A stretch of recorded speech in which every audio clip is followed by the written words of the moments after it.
Most of the time I can get those suckers open, but Wheels are sticking out. huh? I caught her. I was trying to push Bobby off the horseshoe up here. Good, right up the By accident, of course. Oh. Is Will here? Yes. Right over there. Coach told said he needs to grow about 6 inches and lengthen his strides. Okay, I see him. And he's very little. He's probably the best one.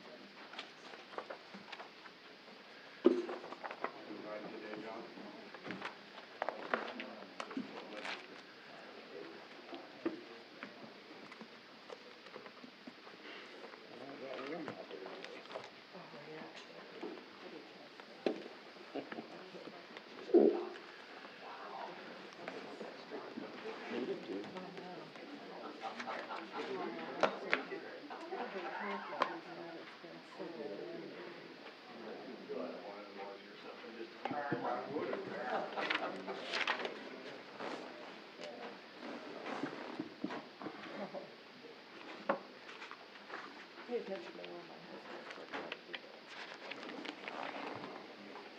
You don't think that. No. Well, that's pretty good. I'll be gone tomorrow anyway, so. Pardon? Pretty condemning email here. Yeah. A sibling. Yeah. More the story? Pardon? Maybe more the story.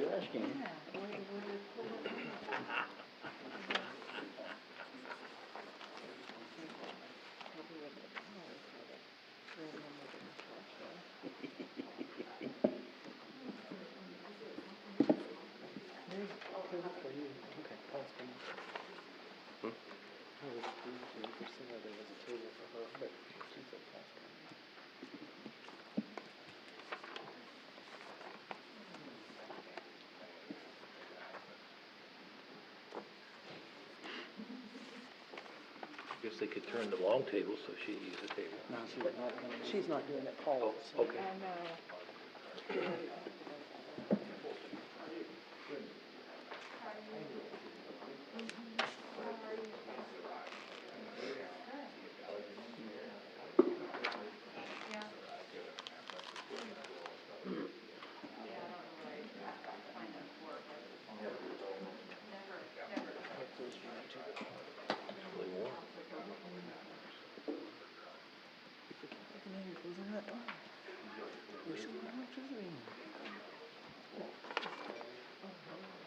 Is that your microphone or mine?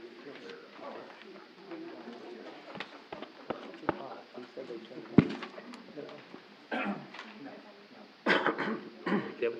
How you doing, John? All right. Got nice and warm today. Maybe it'll snow tomorrow.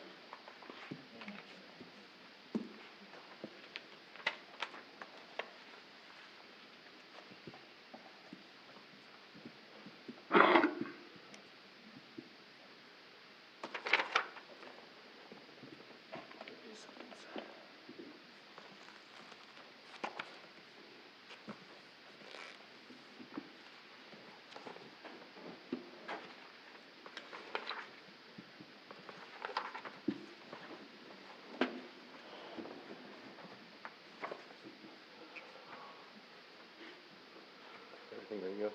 Yeah.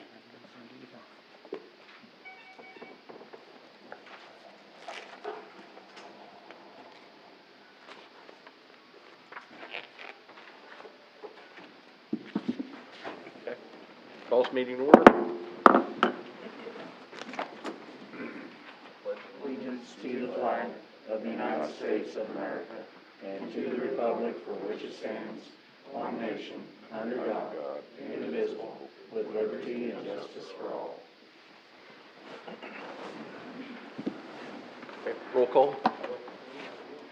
Pipia, Present. Fry, Present. Schroller, Here. Hughes, Present. Bikeman, Price, Present. Barron's, Present. Crum, Present. 8, quorum. Okay. First up, we have the approval of minutes. Anybody have any changes? Move to approve the minutes regular meeting, April 12th, 2021. Second. Okay. Any further discussion? All in favor, say aye. Aye. Opposed?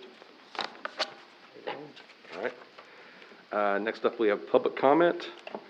We have two people on here. First is Tyson Anderson.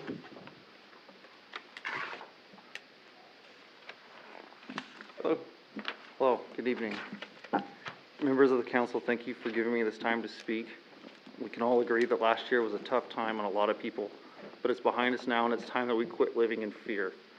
According to the Marshall County Health Department, as of April 22nd, there are only 2 positive COVID cases in our county. Furthermore, Marshall County ranks second as a percentage of our population to have been vaccinated. So I believe it is safe to say that we have reached the herd immunity that we were told that we needed to achieve in order to stop wearing masks. To continue the mandate based on variants of the virus is not found in fact, rather fear. And to that I would ask, if not now, when? Many citizens in our town are no longer wearing masks, and many businesses have taken down their signs and are no longer asking people to wear them into their place of business. If a business owner or a citizen chooses to wear a mask or require people to wear them, that is their choice and should no longer be mandated by the city. Marshall County has lifted the mandate, as well as all the other towns and cities in our county. Many surrounding towns and schools in Washington, Sabetha, Seneca, Beatrice, Clay Center have done the same and have not seen a drastic rise in positive cases. Continuing to keep the mandate in place or voting to extend the mandate will do nothing to protect the citizens of Marysville, as the mandate has not been enforced and many are no longer abiding by the mandate. Extending the mandate will cause future mandates or any other ordinance to fall on deaf ears. I would encourage you to allow the businesses and citizens to decide what is best for themselves and allow the mandate to expire May 1st. Thank you. All right, thank you. Thank you. Thank you. Next up, we have Ryan Hempfling.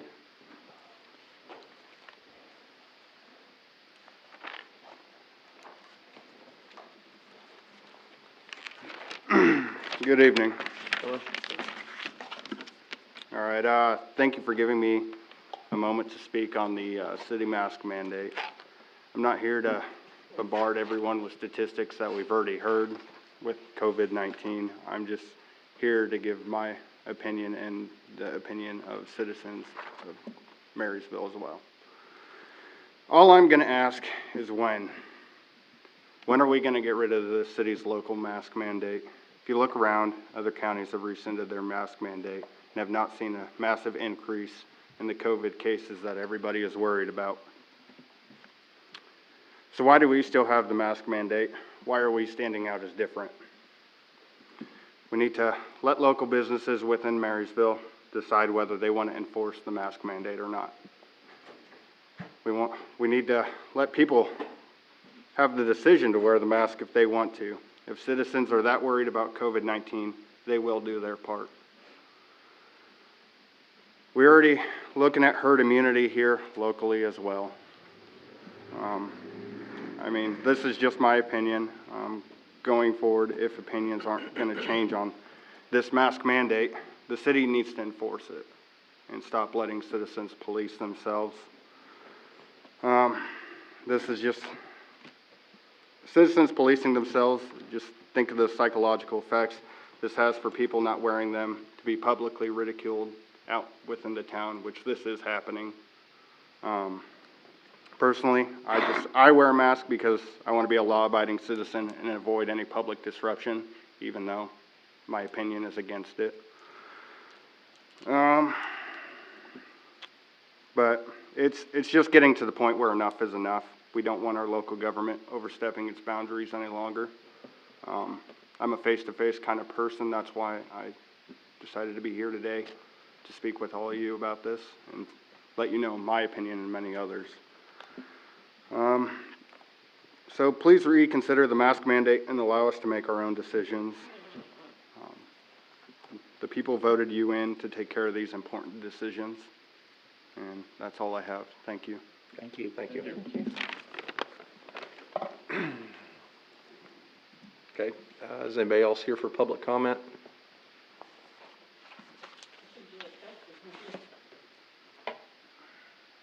I'm not on the agenda. Yeah, then, yeah, this would be time then.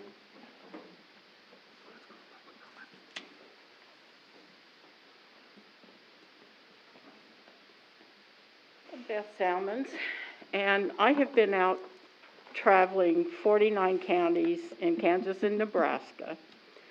I probably hit 40 of those counties, and the only place I had to wear a mask was a restaurant in Fairbury, in a strip mall, and Casey's. So the only time I went into Casey's was to put up a flyer. Otherwise, I passed it by. This is this is hard on businesses, this is hard on people. I have breathing problems, I have problems breathing in this mask, and there's no reason for it anymore. This thing has passed. This is what I feel is a means of control. And to have Marysville, my town, still requiring this, when I can travel freely, clear out to Norton and Waukene, up into Nebraska, Red Cloud, without, needing a mask, it kind of puts us behind. And I just think it's time to give us our freedom back. That's all I wanted to say. Okay, thank you. Thank you. Yes. Thank you for allowing me to speak. I own the wagon wheel, as you all know, and I am going to tell you that nobody's wearing masks.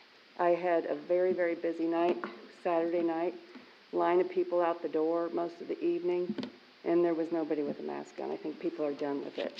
So I urge you to please lift the mask mandate. Thank you. Thank you.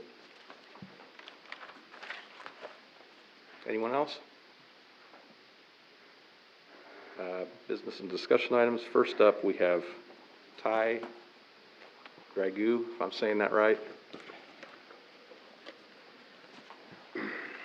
Thank you, Mr. Mayor, members of the council. Yes, my name is Ty Dragu, and I'm here to talk to you about something non-controversial, such as blocked railroad crossings compared to masks. So I do appreciate your time. I represent railroad workers in Marysville, Kansas on the Union Pacific, as well as the entire state of Kansas. Conductors, trainmen, yardmen, engineers, brakemen.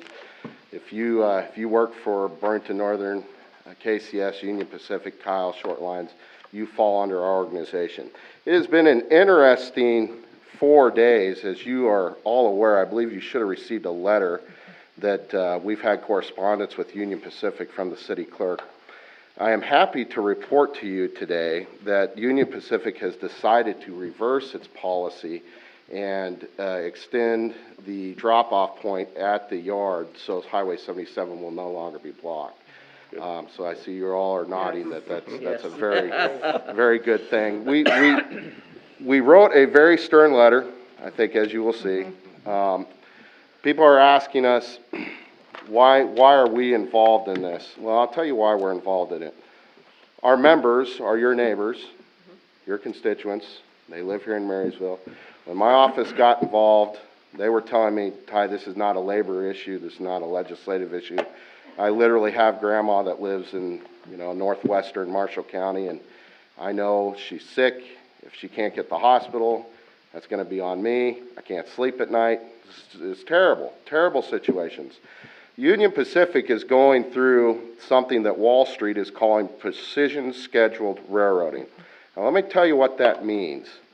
Squeeze blood from a diamond. That is exactly what that means. You need to prepare yourselves. This problem will go away for now, but I'm here to tell you it's going to get worse.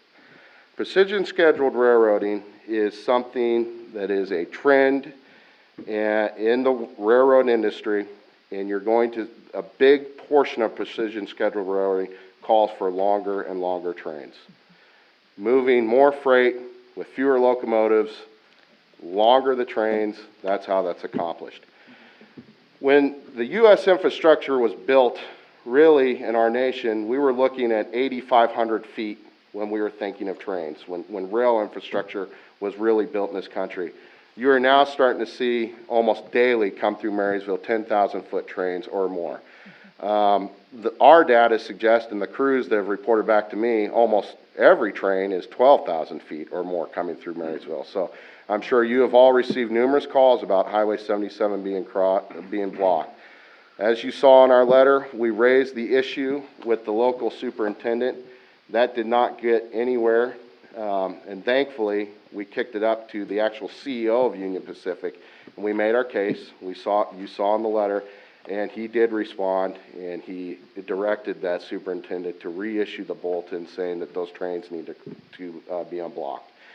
So I'll stand for questions. I had a great conversation with the Marshall County Commissioners today. They explained their situation that they're dealing with in Frankfort. It's a little bit different than what you're dealing with the primary access at Highway 77 for the city. Their entire town's being blocked, but I'm not going to waste your time on that. That's going to be their issue.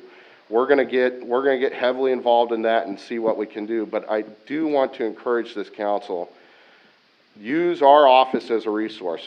One, we know what we're talking about. Two, we know the people to talk to. So we want to be good stewards of the community. We want to be your partners. We love our jobs. They're good paying jobs. We want them to stay here. I'm sure you as a council and looking at tax dollars wants railroad jobs to stay in this community. So we're all on the same team here. We're after the same thing.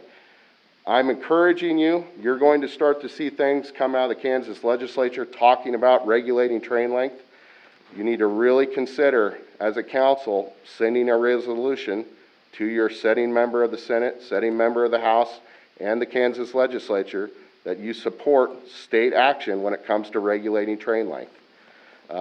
It's something that I seriously consider you discussing, and at any time you have my information, I'd be more than willing to come talk to you when and if that does start to become active in the legislature.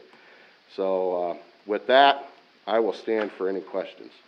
Would you happen to have an example of resolution maybe you want worded? So the resolution, I don't have one in print right now, but it's going, there's going to be a resolution that goes to multiple counties and cities that have rail presence in their communities, saying that such and such council, where it be, and, you know, resolution language, it's going to say basically, we are encouraging our elected officials in the Kansas legislature to support a law that says trains in the state of Kansas cannot exceed 8,500 feet in length. But that's what it's going to be. Well, thank you very much. Yeah. This isn't our first incident of this happening. It's been a long time in between. It just seems like we have to go through this periodically. Well, I mean, you had to get a congressman elected to get the flyover built. It's a shame that it happens that, but Wall Street is not concerned with small town America. You know that. I know that. So what we have to do is we have to get active, we have to get vocal, we have to tell them what our needs are, and we have to be respectful. We have to tell them we're here to help in this problem, but if you're unwilling to help us just because you want more money, we're going to educate the public that that's the reason. We're going to start talking. So I think when you get vocal, when we get vocal, hopefully things can happen. And right now, knock on wood, things have happened. But me being in this industry as long as I have, I wouldn't get too comfortable. So they're just gonna bring the trains clear through town now? Now, what they'll do, and you have a great example on your wall behind you. So the standing practice for quite a while was the trains would clear at a certain point, and it's hard to see on that map, but there's a point when you get south of town where the locomotives would meet a van, and then they would recrew there. Now, the way that they issued the superintendent bulletin, the directive is any train over 10,500 feet, and that 10,500 feet is important because it's 10,000 and some odd feet from the pad at the depot. Then you can see that sliver of concrete that goes to the depot, that's called the pad. It's 10,000 some 500 feet from there to the Highway 77 crossing. So that order now says if you're over 10,500 feet, keep going until you clear, and then they're going to rehire and put a van on, and then they will van down there and get those crew members off. What the idea behind this was, we'll fire a van driver, we'll get rid of a van, we'll save $20,000 a year. You know, Highway 77 is going to be blocked all the time, but that's not our problem. Well, we made it their problem. So that's exactly what happened. You said the trains are up to 12,000 feet they've been running? Well, it'd blow your mind. I've seen trains at 25,000 feet. And here's the thing, for those of you that are mechanically inclined, and I know any rancher or farmer behind me in this community can understand this, trains run pneumatically. And what that means, for the braking system to work, it has to have an air compressor. Locomotives are gigantic air compressors. That's what they are. When it's cold, you don't get air in those trains as fast as you should. Now imagine you make that tube of air 5 miles long. They cannot move until they get air, until they get enough air pressure. So it was really creating an extremely dangerous situation, especially in winter months, because they may, you know, people that don't understand how trains work and move, you may think, well, they're just sitting there, they can move. They physically can't move. Those brakes are physically locked down on those wheels because they cannot get enough air pressure. And cold weather really does affect that. So it is so important to make sure that that crossing is cleared, not only because it's just simply the right thing to do, but 95% of the time, everything in the railroad industry does not work according to plan. So you set yourself up for success. If the computer doesn't load correctly, if you can't get the air, if there's an issue with the crew, we didn't get the crew called, at least it's parked into a place where crossings are open. So that's what it did. That's what we did. Yes, sir. I question whether or not your argument to them about the length of the train is the important factor, because let's face it, the railroad's just about as big as God. Yep. And they're going to get their way. However, if they don't try to pinch the pennies like you're talking about the van driver, I don't know if we're going to eliminate the length of the train through Kansas is the way to go, or that they will be required, because they do have these people that can cut these crossings when it's necessary. And I understand your argument, and that is an argument that the railroad makes quite often, is we'll cut the crossing when it's necessary. Raise your hand if you know a railroader. They look like me, and I'm thin. So you tell me to walk 5 miles back and cut a crossing. You're going to be there for 2 hours plus. Oh, no, I didn't mean that. I mean like a van be there. If they want to purposely block that crossing, they can have a van there to cut that crossing. The problem with what you're saying is they got rid of the van already. Yeah. So they don't think that way, and that's why we wrote the letter that we did. And I think all of you can appreciate very much the idea of action by the people. If you didn't think that way, you would not have ran for office and you would not be sitting here. I encourage you, as an elected official, get vocal, ask your elected representatives to support common sense safety legislation. I understand it's easy to think about the railroad as they can do whatever they want because they are the railroad. There's a reason the term is called getting railroaded. I mean, that makes perfect sense. But really, when you look at legislation in this country, the railroad industry is really one of the most legislated and regulated industries in this country when you compare the laws.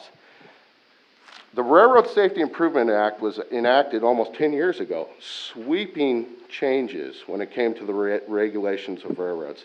And that was because of a groundswell of efforts at the local community effort saying, we need these things to be safer.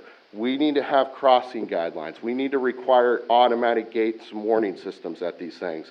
The railroads vehemently oppose those things, however they were enacted in Congress. That starts at the local level. That starts with city elected officials talking to their elected officials saying, support common sense safety issues. One more little thing I wanted to ask, is there any concentration on the fact of loss from whether it's a fire or ambulance or anything that gets caught and somebody's life is lost? Is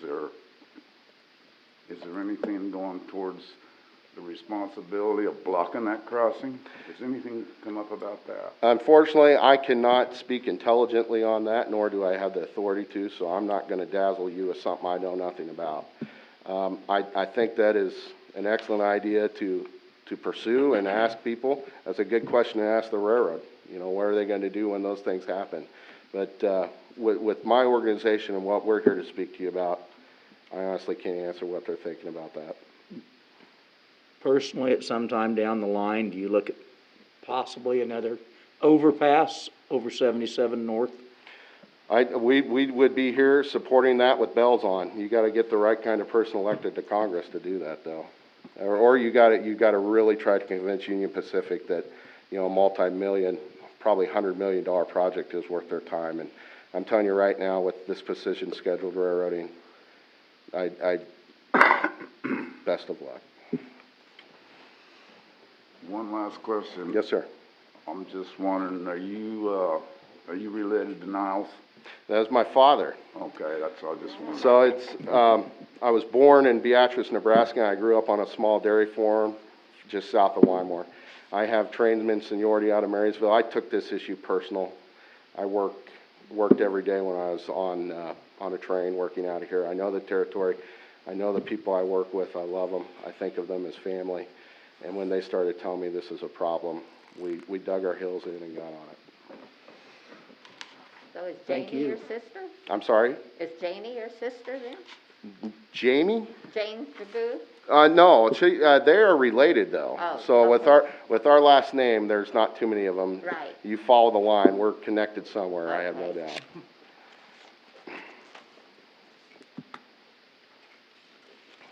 For your time you put in this, we appreciate it. Thank you very much. Thank you. Thank you. Okay, I appreciate it. Thank you, everybody. All right, next up, we have Mandy Cook, regarding hiring a convention tourism director.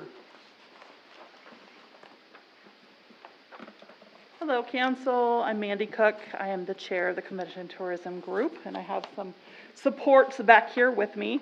Thank you very much for listening to us. You'll see in our letter that we are overjoyed that we have found an awesome person to come and do convention and tourism, the director for us and the co-director for the Pony Barn. He is currently the tourism director at St. Genevieve, Missouri. So he knows how tourism works. He has a history background. He told us all the things that happened in their town. We're very excited for him to start working with that type of thing here. And before he was also, if you saw from his resume, he was the editor and the owner of the St. Genevieve, I forget what the, Herald, maybe? Herald, yeah. There we go, thank you. So he not only is able to work with tourism, he understands how it works as a business. He also designs, he writes. We were just very, very, very excited that he said that he would be interested in coming and working for us. So what we are doing here is Charlie and the Pony Express Board, we feel like it's really important to start at the base where everyone is on the same page. So we're going to work with Mr. McNish to put together a contract that says, you know, this is how much you're going to be paid. These are the types of things that the Pony Barn is going to pay for. These are the types of things that tourism is going to be paying for. So that way you all are on the same page as well as we are. Because we just think it's important to start that base level very securely, strongly. I don't know what the word is. You know what I'm talking about. Mm-hmm. But so that's what we're here for, is to hopefully get your permission to continue on with this process with Mr. Carrig. And we're going to see whether we can come up with a contract that we would present to you hopefully at the next city council meeting. Okay. May I have any questions? Yeah, I got a question. You bet. You guys got three parties here that are gonna pay for it, and he's gonna work for basically three people. Yes. Well, why wasn't that done before you hired him? Why didn't you have that agreement worked out so everybody knew what they were paying for before you went and hired somebody, so they knew what they were applying for? That's a great question. Thank you for asking. We actually knew how much we were gonna get paid, he was gonna get paid, because you folks, accepted that, the convention tourism part. We didn't have quite so much to do with the pony barn part, because that's what they got to do, but, we came in February and you gave us that range of 20 to 25, and so that's what we worked with. As for the, what each one was paying at that meeting, I actually presented that document to you that we had already started working on, but we just want it to be, signed on the dotted line, so to speak. So we really just want it to be as clear and as solid as possible from the very beginning, because you're exactly right, Mr. Price. 3 groups, with boards the size of this on each group, that's a difficult thing. So we just want to make sure that we are as prepared as possible. Does that answer your question? Okay, thank you. Yeah. Well, since you brought that up, I might ask a question since I'm be drafting a contract. Part of the struggle they have is trying to figure out how one of the parties do not feel shorted. And so, I would like, if you have any ideas, maybe this be time to bounce them off and in public sessions, a public policy question. What do you see, what would you like to see so that the council doesn't feel shorted? Because obviously, they're gonna be working at the barn, and, there's gonna be overlap of jobs and facilities, so timekeeping is gonna be somewhat a struggle if you're gonna go by minute, but if you got what the expectations, it may be helpful, and these people would like to hear that too, and so we wanna draft a good, solid agreement, so, this is successful. We're not gonna be what's that town in Missouri? Branson? We're not gonna be a Branson, but there's some advantages of having this type of activities in a small city. So if you have some thoughts, I think if you'd share them, would be very helpful. You bet. I have one question. Yes, sir. And that's, I understand that we agreed to this 20 to 25. I think there should be a little concentration on the fact of maybe holding it to the 20 with an incentive to bring this up as somebody produces. You got somebody brand new coming in.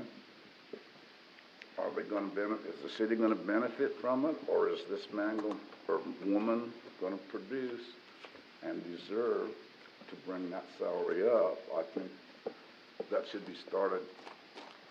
We said 20 to 25, let's get started on 20. Prove to us you're worth 25. Sure. That's something to think about. Sure, and I appreciate that opinion. I think the reason why we started at 22, for a couple different reasons. Firstly, because of his resume. The gentleman had his resume. The gentleman had a wonderful interview. He not only did his research on Marysville and had great questions for us, but had descriptions of the way that groups worked together in St. Genevieve, just like what we're talking about here.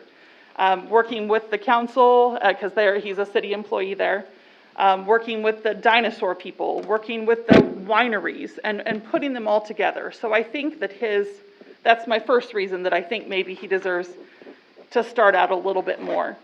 My second reason is one of the conversations that the hiring committee had was about the cost of benefits.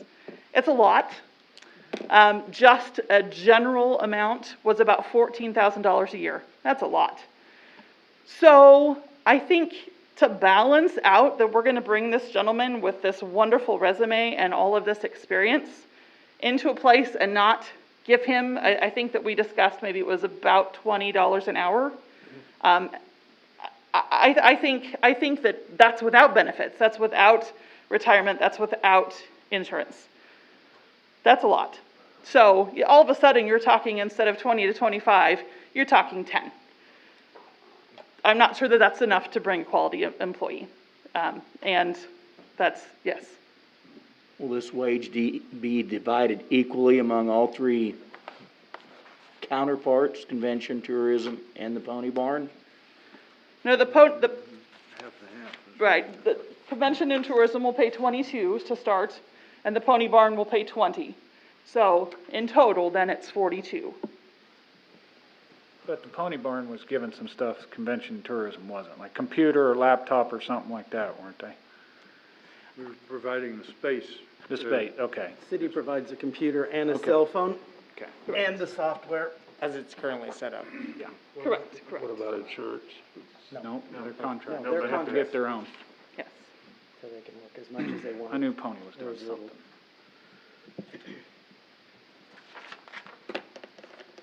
We think that it will enhance our community image as one of the main attractions in our town of the Pony Express barn, if we can work together. And I'm concerned, and reason for wanting to have a document is that we will become concerned, oh, he's spending too much time on pony business instead of city business, or vice versa. I want it to be as transparent as we can possibly make it, a 50-50 deal that will benefit all of our community and the surrounding area, and it doesn't necessarily stop at the county line, because Pony Express Historic Trail has two structures, only two, left standing on their original site, and they're within 15 miles of one another. And we're not bragging about that near enough. Amen. Thank you. Thanks, Charlie. Thanks, Charlie. Thank you. Okay. All right. Any other questions?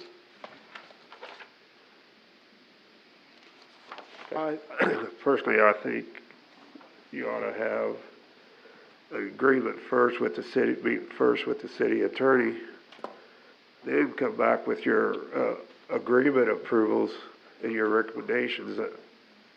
Instead of, right now, I think we're putting the buggy in front of the horse.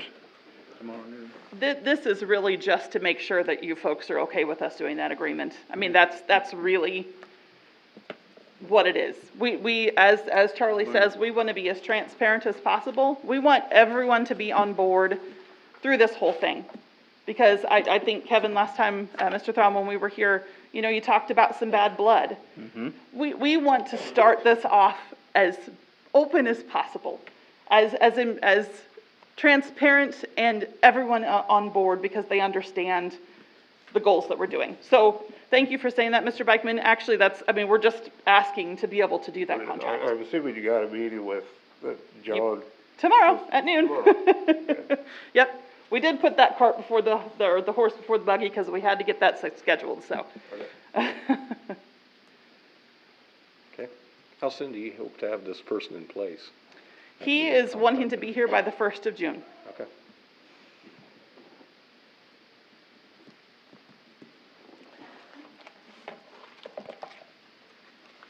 Okay, any other questions? Nope. Okay. Well, Thank we'll you, look forward to Mandy. next Great. meeting. Thank you so much. Thanks, Manny. Thanks, Charlie. All right, next up, we have Deb Bloomer with the stadium update. This is Jody Holly. Oh, okay. All right. Sorry, Jody, wrong name. Hi, my name is Jody Hawley. Deb Bloomer couldn't be here tonight, so I'd appreciate it if you let me take her place. Like I said, my name is Jody Hawley. I'm a representative of the Homer Hanson Stadium Committee. I am very lucky, and I have never had to talk to a group of people wearing a mask before. So I hope I don't fog up too much and can get through this.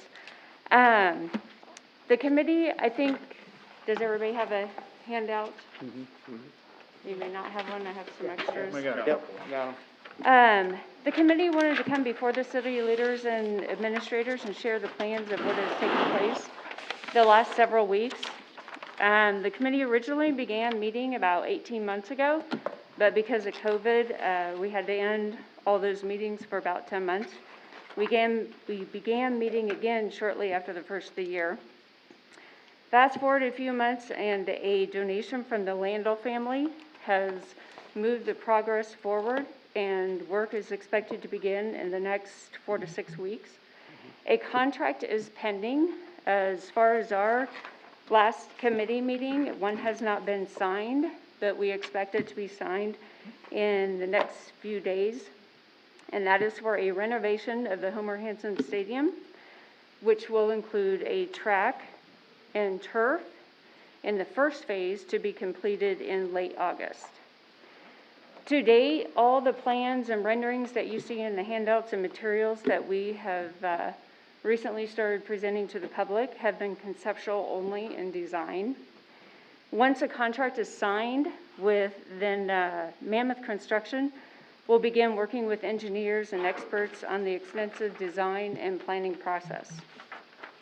My purpose here tonight is to bring the council up to date on the speed that this is moving and our progress, and provide this information as we move forward. A tentative timeline has been made and will be made available in the next couple weeks after the contract has been signed. What I have heard is there's possibly going to be 4 phases. Track and turf, of course, is the first phase, since the money is there for that right now. The rest of the phases will be designed. As I understand, this money is going to be raised for that. This is a private donations only. I don't know that I can answer many specific questions at this time, but mainly I wanted to get in front of the committee and bring the city along in this process, provide information to you in a timely manner as it becomes available and as we move forward. If I can't answer specific questions tonight, I will take them and obviously get back to you on those answers. Question that I would have for you is what information, if any, or what updates would you like to be made aware of as they become available in the next several weeks? That's all I had. Yeah, I mean, I don't know if really that much of it affects us, other than stormwater drainage is about the only thing that's really gonna affect us. Can't hear you. Stormwater drainage for that area. Is there any problems with it currently? We've had problems with drainage in that area. And you're taking a lot more grass away. Yeah. So we're not absorbing water, you're shoving it somewhere. Right. It's mainly the drainage on the west end of the field. It's there now, Jody, and Okay. then you've poured all the extra concrete and put up the extra building, so water's been increased and there's more water going into that drain. Okay. We just, personal opinion, I'd like them to try and take it somewhere else so they don't have problems. We don't have problems. 'Cause if I remember right, the only place that drains is across to the city park. Yeah. And Not necessarily. some goes a little bit different, but. Okay, so, and to be upfront, they did come to me to talk about this specific project, and I did bring up the issue of stormwater drainage, the fact that, yes, you're taking away something that absorbs water and then replacing it with something that actually makes it pass through and deliberately takes it to another site. They do have CES, at the very least, working on the drainage. Rob has provided some perspective as of the moment they're working on that. And if Rob wants to come up here and discuss that, we can. Yeah, we knew he would find him I will somewhere. put Rob on the spot right now. Yeah, he's okay with it. Did you get my email this afternoon? I did get your email. Okay, yes, maybe that'd be helpful just to everybody to have that as reference. I did some digging, at Parker, as we talked about that about a week or so ago. I knew there were some existing drains that, I Right. think you're right, they probably did tie into and take that to the west, but there's There is an existing, storm drainage that does go to a different direction. It goes to the, over south along 11th Street. Or, 11th Street, yeah. It goes down, hits, what? 11. Yeah. What's 11? 11, that's 11th. It's the storm drain that goes, south, and, that takes it further south past the residential area into drainage ditch. That takes it to the old Spring Creek channel? Yep. Okay, that would be perfect. And I confirmed that with your GIS maps that you shared with me, and it does tie in and goes south there, just to the west of Kevin Cromie's house, and dumps into that. Into the base. Yeah. So I would think that would be something we could heavily look at, because that whole football system, or that whole new football field will get a whole new under drain system. Right. All the water will go through it into that, and then get off of the site. It won't. Quite honestly, I think we'll know more here in the coming weeks, but it probably should give us a better control of where we want to go with it, mostly. 'Cause we're I think the main concern that I would have is a reassurance that the system that we have set in place right now doesn't need to be increased or changed. It can handle the water you're gonna throw at it. Yeah, most definitely. That was my only concern with it. Because we all know when it rains hard, what happens to Highway 77 right there. It floods by the school. Yep. Right by the school there? Yeah, Yeah. okay. Yeah. And you know, Overflow goes into that bowl right there in the park. Right. So, yeah, That was my only concern. okay. I didn't wanna see a big, nice project done and then we didn't look into all this and then you had bigger problems. Yeah, so You this know. helps you, what you're saying? Yeah, Okay. I mean, if that water's going somewhere and we can just kinda double check to make sure it's gonna handle it, which I think it should, I don't know how big that is, but Yeah, I don't think it's draining a lot right in there. right, Yeah, the vein, so basically, that storm, and I don't have the maps up right now, but all that storm sewer does is catches those catch basins right next to the school and heads south and catches that and then goes south some more. So that's all that's on there, with that overflow into the park, which is what it's designed for. So yeah, there's everything, that's all it catches. That's all I was worried Okay. about. so we can just keep you posted on how that, sizing pipes and all that, okay, good. Yes. Thank you very much. keep going on the project. Thank Thank you guys. Thanks, guys. Next on the agenda, we have, mosquito squad. They're not here, I don't, are they They're here? not here. Okay, is this any good? Good works. I think we've No, had- no, it says this proposal expires on 4/22. It'll be good, it'll be good. No. They did increase the price, specifically the city park increase, from 1975 to 3680 Why on did their they, proposal. did they give a reason why? They didn't give any reason why. Be nice to know that. Yeah. Well, And then It's they a- have it's a another one at business. Lions Park. Yeah. Went from, $1,100 to $1,750. Right. Those were the two big increases, but, I mean, if you're looking at this logically, that's a pretty good chunk. It is. That they jumped up. But I Yep. was hoping that somebody'd be here tonight to talk to us about it. if you read the quote, they're doing 7 treatments as opposed to doing 5, I think. Longer they're season. actually, I was gonna They're, say, why are until they doing, September? why are we going from 7 they're actually to doing 8. 5? They're doing 8. On the back, it has 8 listed.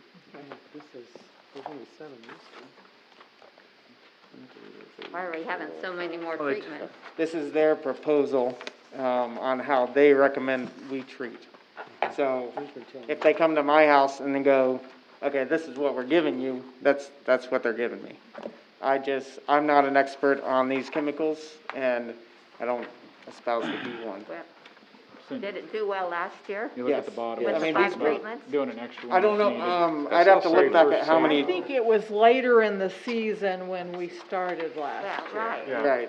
But, So, but did we do well with the 5 treatments instead of having to go to 7 since it cost so much more this year? But we're starting earlier. Right. Because we really realized we needed it, so now we're gonna do it and it before we know worked we need last it. year. Right.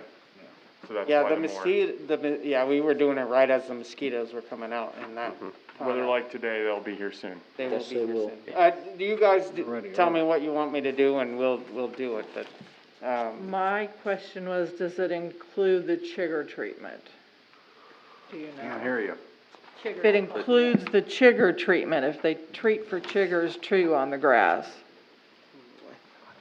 I forget how they described that. They, I thought it did ward away other bugs, but it worked mainly on mosquitoes. Well, this one talks about mosquitoes and ticks.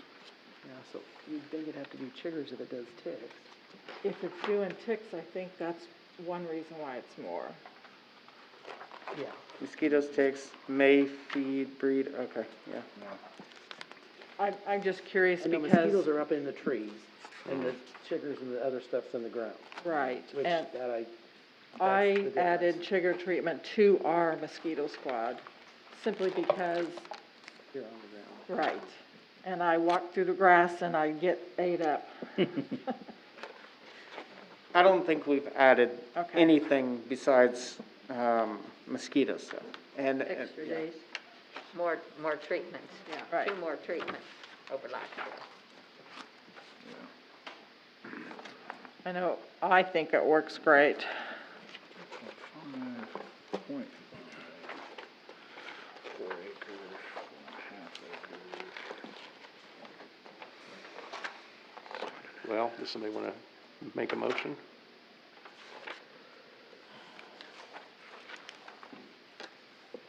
Almost doing 20 acres for that. Yeah. I make a motion to accept the proposal for the mosquito squad to spray our city parks. Do you want the total amount? Yeah, It's on page 79.50. 48, Yeah. it's on Yeah. page 48, Colleen. Yeah, $7,950. For $7,950. Okay. Do I have a second? All right. Any further discussion? Yeah, will you have them double check their figures on the city park? Yeah. I mean, the rest of the figures are up a little bit, but that one at the city park really took, Up 1,500. Yeah. I'll definitely have them double check, yes.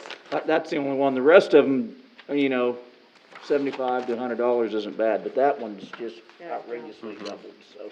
Should we hold off then until we get some clarification on why it's? You can say pending, Yeah. and pending me double checking the figures. Pending Austin double checking the figures. That Lions Park is $650 more also. They're I'll both just a have, lot I'll just more. have them run through all the figures for me, just to see what their justification was. Okay. Any further discussion? All in favor, say aye. Aye. Opposed? 8-0. Okay. Next up, we have Crystal Leafs with the pool.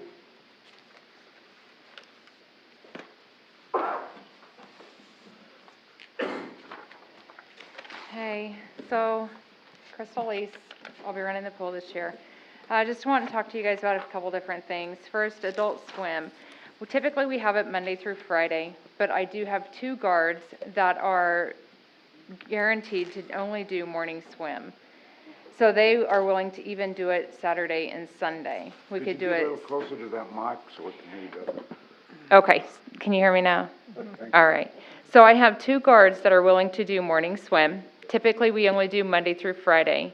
However, we could offer even the weekend, Saturdays and Sundays, from 6 to 10 or 10 on Saturday and Sunday. That way it would allow for those who work during the week to do the Adult Swim. You know, and then after that, they could throw the vacuum in on the weekend, so we get a good clean on the pool, and then the guards would typically come in at 11:45 to start their daily routine.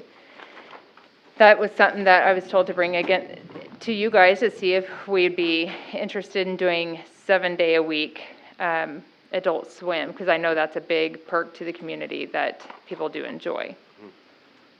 Okay. Are we talking about adult swim or lap swim? Excuse me? I know them as two different things. That's the reason I'm asking. Adult swim or lap swim? Well, whichever you guys want to make it. Well, I know the morning one is to be lap swim, that they go down there for exercise. Okay, Adult then- swim was, I thought, just for adults to swim without having a bunch of kids in it. Well, then, I would probably say lap swim would probably Okay. be more of what we're looking at. I think the morning swim was adult swim, the 6 Okay. to 8 Yeah, it's was, the same was thing. adult Okay, swim. that's fine. Whether they do aerobics or lap swim or whatever. Okay, that's They fine. do the lap swim on the one end, and then they do whatever they want on the other side. But it was for adults only, Adults only, 18 and Okay. over. 18 and over. Mhm. But I do have 2 guards that are guaranteed only to do that. They're not going to guard anytime in the afternoon. So it's not, we don't need to worry about guard burnout. They cannot guard in the afternoon, so they can only be there in the mornings. So how many days in a row do they work? It would be 4 days and then 3 days. So they would have like a chunk of days off. So the 2 guards, say Stephanie did 4 days, Storm would do 3 the next week, Storm would do 4, Stephanie would do 3. It would just be kind of rotating so they get their hours. Okay. And that would be beneficial really, where they could throw in the vacuum and that kind of thing as well. If you had a lot of people contact you with interest? I have had on many weekend people swim? contact me with interest on weekend swim. Right. And at first, I wasn't sure I was going to be able to offer that until Storm showed interest in wanting to do it as well. And what Well, time, in the past, we haven't had enough staff the last couple of years to even attempt doing that. So it's good to have, Yeah. not have that problem, it's a Especially good thing. with the pool season being so short, to be Yeah. able to use all the days during the pool season Right. makes sense. what time do you say you'd open up? So it'd be 6 in the morning to 10 on Saturday and Sundays. Okay. What's it the rest of the days? Is it the same? 6 to 8. 6 to 8? That'd be nice. Now, would this just be a trial period then? Will we just It'll be for keep the track summer. of- Okay, for the whole summer? the whole summer. Regardless, we wouldn't keep track for a while and seeing if there's no usage? If you guys want to do a trial, we can, but I have these guards for the summer. Okay. I would like to see a trial go on Sundays at least here for, the first month and see where we're at. 'Cause there's not that many people showing interest and showing up there. I mean, there's no sense in paying a person to be there for one person on a Sunday. Well, why don't we just, do both Saturdays, since she wants Saturdays and Sundays, why don't we do a trial for Saturday and Sunday? I think Saturdays you'll see a lot of people there. Yeah. Sunday's a church day and stuff, and I don't know how many people you'll get there on a Sunday morning, but I could be wrong. I just want everybody to know that this is for this summer. It's not guaranteed for next summer. No, Well, you just, Yeah, you offer something, they think they need they it all the automatically time. guarantee it, and Yeah. it's, no, we're not doing that. well, we're gonna get the feedback from it too. So, we'll be able to tell. And that's why I think just doing it this summer is the trial. Yeah. So, I mean, I think that's the simplest thing is authorize it for this year, see how it goes, then readjust next year. Just makes it clean and simple. We don't have to kick it around 3 times. I still would like to see numbers on it every month. Oh, sure, I mean, I'd like to see. I think how that's it a pans fair, out. fair deal. I mean, Then we'll note how to judge it next year. Right. If we have guards available next year, that's. yeah, that's what I'm getting We'd at love is- to offer it. Sure. Yeah. But if you don't have guards, I don't want somebody coming back and go, well, you did it last year, you have to do it this year. Right. But if we do 7 days a week this year, I mean, a lot of kids like to get up and get to work and just get it done and over with and enjoy the day. So if we have that option available, you might see more people apply. Okay. Okay? Try that. And then my second is I've been asked this year by some of the guards to do 2-piece suits. They are workout suits or 1-piece suits where they would like to have the option. The suits, I would like to put the manager or assistant in black and the guards in red to distinguish the difference. In the handbook, it does say navy or red, and so I need to bring the color to you guys first of all, and then also the 2-piece suit. I do have a magazine here with the suit. It is modest, it is professional, the bottoms have drawstrings on it. There is nothing that is revealing, but this is something else that I needed to talk to you all about. I'll be simple, I'm not interested in them. 1 piece is good enough. I have a daughter. I wouldn't allow her to wear it if she worked for you. I'll be that simple about it. I don't think it looks professional at all. Well, counterpoint, I don't think it's a big deal either way. I have a daughter who swims a lot, she wears both, I don't see it as unprofessional, it just is what it is. I mean, it looks professional to me. And that's It doesn't look like a string bikini or anything, so as far as I'm concerned, it's all right. It's very covering. Yeah. And they're the same suits that you see at water parks and other swimming pools as well. I like the color. I like the idea of having black and red. It makes it really easy to spot, too. really simple. I think it's probably better than red and blue. Right.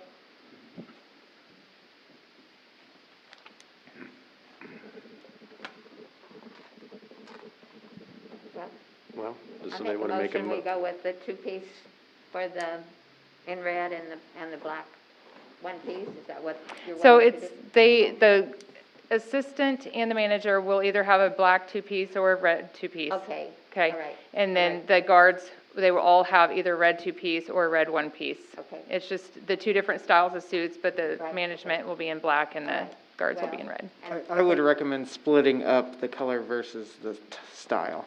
Yeah, You want those two separate votes? Yes, two separate votes. Okay. Who's paying for these? We buy 'em. The city pays for one suit, So what do we and do? the guards are buying a second suit. We're gonna vote on color, and then we're gonna vote on style. Well, you have to because you're changing the manual. I get it. We will have to bring the manual back to Yep. have it approved as a whole then? You Or just, not? I'm we asking. don't, we just implement the policy as they state. It's a policy, not an ordinance. It is a policy, Yeah. so it has to change the policy. Yep. Yep. Well, okay, I move we, approve the red and black, guard and manager colors. Second. All right, any further discussion on that?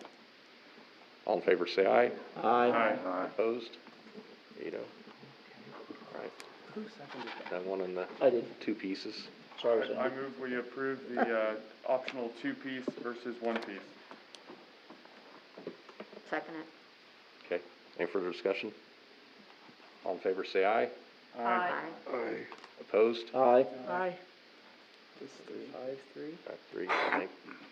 Okay, and then we'll need another one on, being open on Saturday and Sunday Unless for they morning wanna swim. do that by consensus, yes, it'd be nice to at least. Because it's not, it's a policy It to is a- approve, It is also a policy in here that's morning swim is 6 to 8.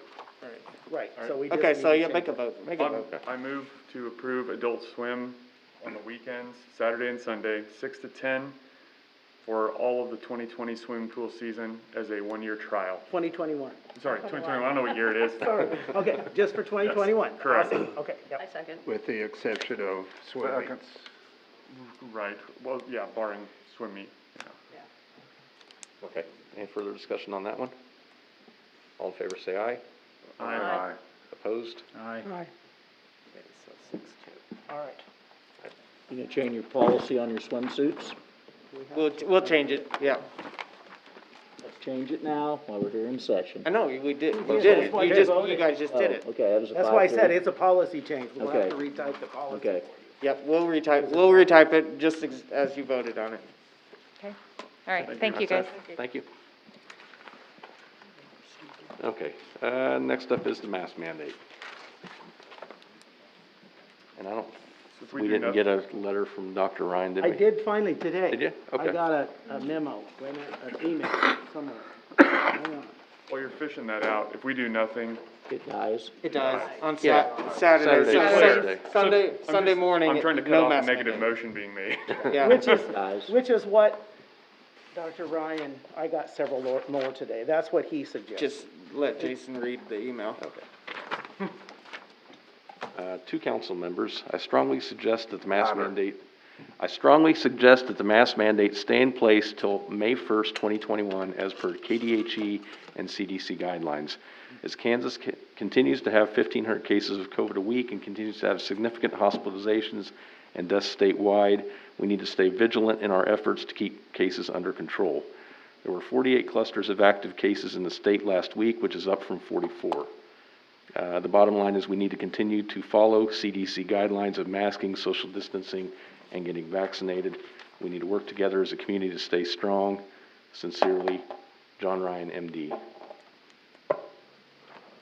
And I chatted with him last week.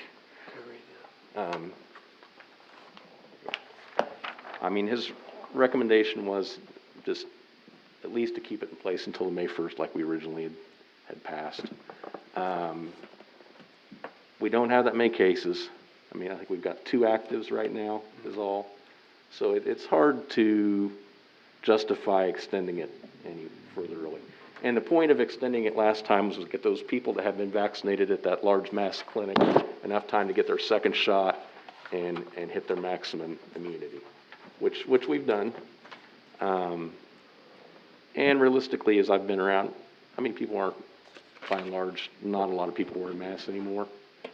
And I mean, this weekend I was at prom and nobody was wearing a mask. I wasn't wearing a mask. It was nice to be running around without a mask, to tell you the truth.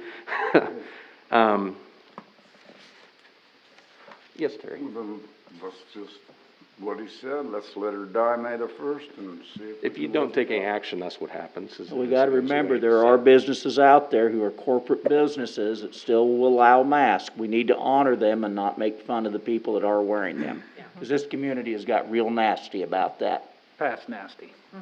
They're ridiculous. Like Walmart, they're corporate. Porcelains. Porcelains, Casey's, Dollar General. Don't need to show of force not to wear a mask. I'm gonna lead that. He did tell me, and he didn't have it on email, he would like some kind of just basically a statement from council, recommending that people get vaccinated when they can. And, you know, I don't know how many people on council have gotten vaccinated, but I think most of us have, you know, as soon as we could. Oh, yeah, I do. Yeah. And that's the quickest way to put this behind us is to get vaccinated when you can. The vaccines are overwhelmingly safe. I mean, there are a few cases. I did see this morning, they said your chances, which they've had some blood clots from the Johnson & Johnson, but they said your chances are actually higher of getting struck by lightning than having a side effect from that vaccine. I saw another stat that said for every million people, you would have one that would have an adverse reaction from the Johnson & Johnson. If they actually got COVID, up to 5,000 of them would actually die from it. So your chances are, overwhelmingly, it does a lot more good than bad. But it's like any vaccine that you get, there's a small chance of side effects. I mean, we've all been on the receiving end, and believe me, when we ran for council or mayor, none of us in our wildest dreams thought we would be telling people to wear masks. I mean, this has been the nuttiest year and a half that if anybody would have told us from the future that we'd be going through this, we'd all said they were crazy. We're about on the back end of this. Hopefully this is all behind us. The variants kind of worry me a little bit, but it looks like so far the vaccine tends to be pretty effective on the variants. It wouldn't surprise me if there's not a booster shot this fall, like there is for the flu and everything else.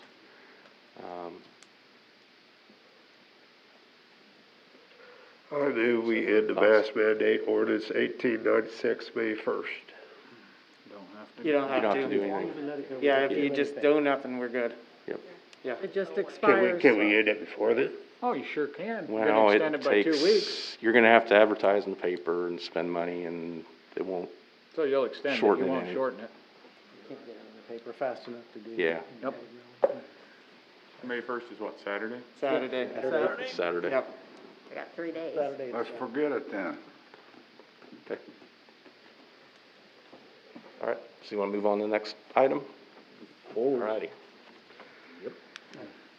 Chicken ordinance. Move to approve ordinance 1898.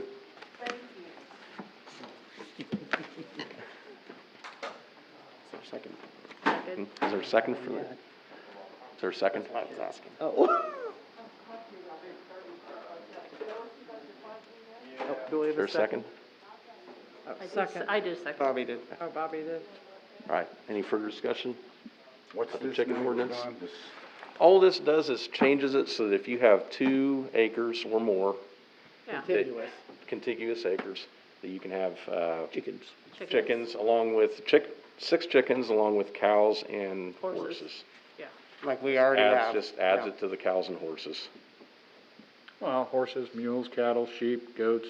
No. No, Those are Specifically not all- says Specifically says cow. Cows, hens. and horses, and 6 hen chickens. The rest of them are illegal. It used to say chickens down there too.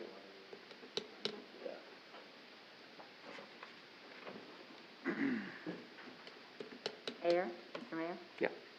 So what happens if you have something other than this, like, porches or anything like that No, in it's- town? if That- it's No, in- just a minute. okay. Let me ask.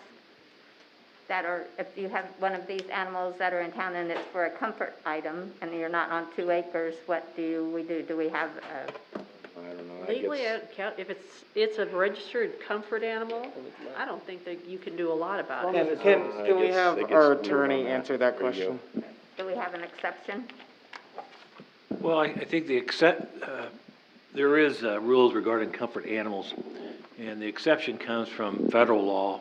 And so if somebody had a comfort horse, those little mini horses, technically, they can have them on an airplane, so I think they'd be eligible to have them in their house. Okay. Yep. Because I've heard that there is such a thing in Marysville, so that's why I'm asking to be sure that we are legal in case. Yeah, and they're required to have some type of documentation, I believe, that it is indeed a comfort animal. They do have to have documentation. Some sort of documentation. I can't tell you what it is, I'm not that familiar with Okay. comfort animals. Okay. All right. Just in case. Thank you. Okay, any further discussion? We need a roll call on this one, don't we? Yep. Roll call? For what? For For the chickens, chicken ordinance. Yes. Pipia? Yes, right? Yeah. Fry? Yes. Schroller? Yes. Hughes? Lyman? Yes. Price? Yes. Barons? Yes. Crum? Yes. 8-0.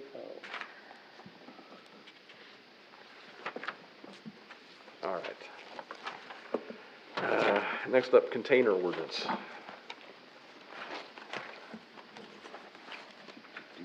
Let me sit down to the podium, Mr. Mayor. Okay. And Mr. Ralph, why don't you come forward too?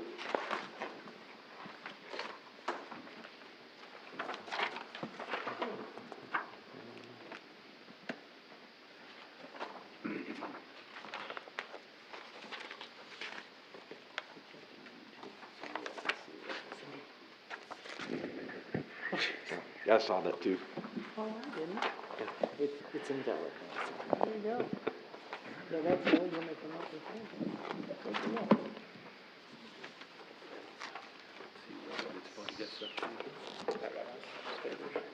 So I have a question.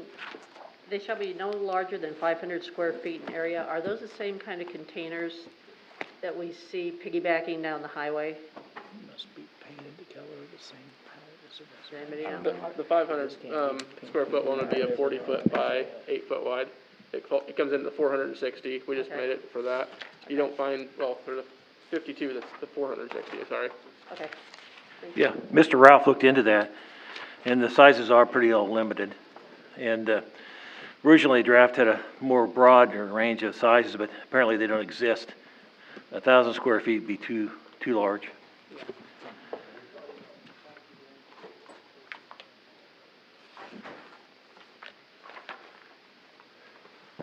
Mr. Mayor, I guess one way to introduce it. Yeah. This discussion happened, about maybe a year to year and a half ago, and there was no framework, and so you had both sides arguing back and forth. So what I've done is, what I've done is give you 2 frameworks to operate under. One is you modify the zoning ordinance, and you make it a use permitted upon review, and you put standards for each of those districts. The other one is to exercise your home rule powers or police powers and make it specific where, I guess one way to look at it is the first ordinance, passed out 4 weeks ago, one size fits all. The zoning ordinances takes a more look at more like every piece of property is different and unique, and it takes more careful consideration. Now, in doing that, it sounds fine and dandy, but it's awful difficult to administer fairly and equally without some type of question about the integrity of the process. So one size fits all, easy to administer. I think Mr. Ralph would speak to that, or the city clerk would. And it does lay out some frameworks. The part I like about it is you just can't take a shipping container now and plop it in Marysville if you want, and it has to be painted and look similar to what the adjoining property or your property is like, instead of orange sore stick out thumbs like they are now. So will the ones we have now, you're referencing, does this mean that they're gonna have to paint them? Or do they get grandfathered in? And that's one question I had is like in most of the residential areas, it's limited to 240 square feet. Like the one I got is 8 by 40, which is 320 square feet. Yeah, so I'm over that. That's a standard size, isn't it? You can get them 8 by 20 or 8 by 40. But 8 by 40 It's pretty is standard. probably Well, 8 by 40 is what they consider a standard container. Yeah, that's what I meant. Whereas an 8 by 20 is a short, they're about 3/4 of the price They when you make buy some them. that are taller and some that are, Yeah, I think there are taller Nine- ones and 9.5 shorter by ones, something, but I think a standard is pretty much an 8 by 40 by, I think it's 8 feet tall, around there. roughly.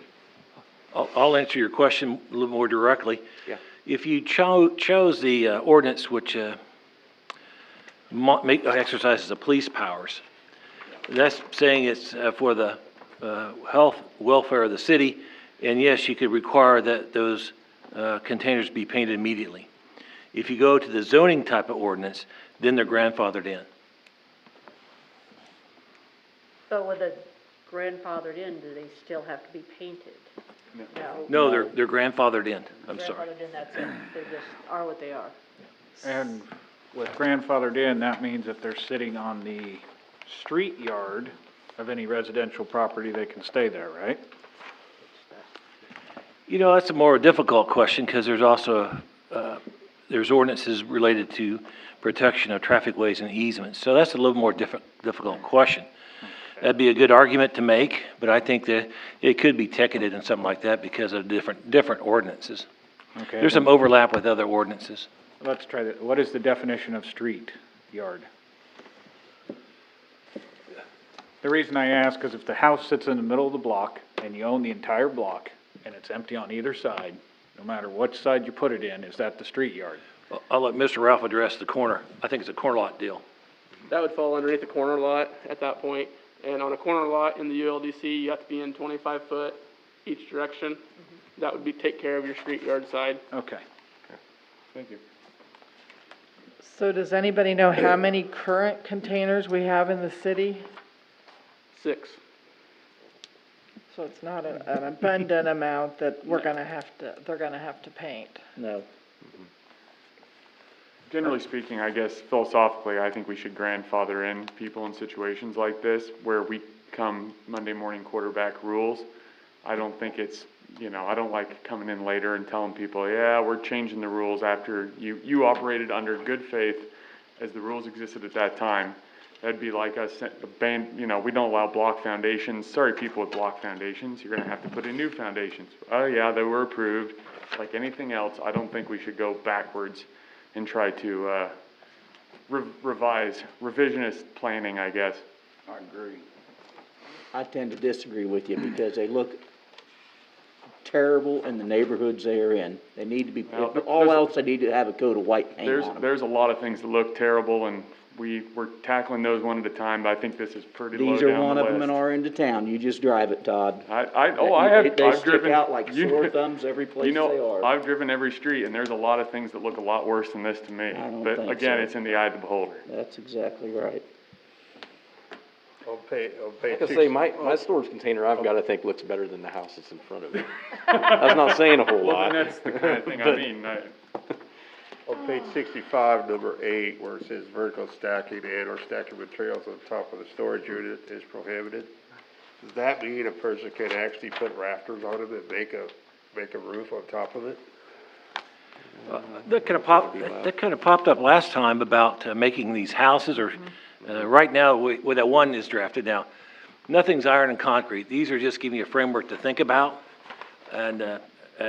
So, if you put a rafter on their roof, maybe it can be a residence, and then you'd have to comply with the minimum housing code. And we could touch up that ordinance to allow that sort of thing, if that's what you're getting at, if you could make it a residential type of facility. Using it as a residence instead, you'd use a ULDC. yeah, it falls under a different rubric. I was thinking about using 2 of them, making them shed walls. I've seen that, yeah. A lot of guys do that. As building equipment, it's building materials. We talked about if you're gonna use it as building materials, that changes what it is. It's no longer a storage container per se. So then it has to meet It's the- ULDC guidelines. It's the same as rafters or sheets of plywood or Right, whatever, or it's a material. tin or Yeah. brick. I'm just trying to think of everything somebody's gonna come in and ask, so it works for them and.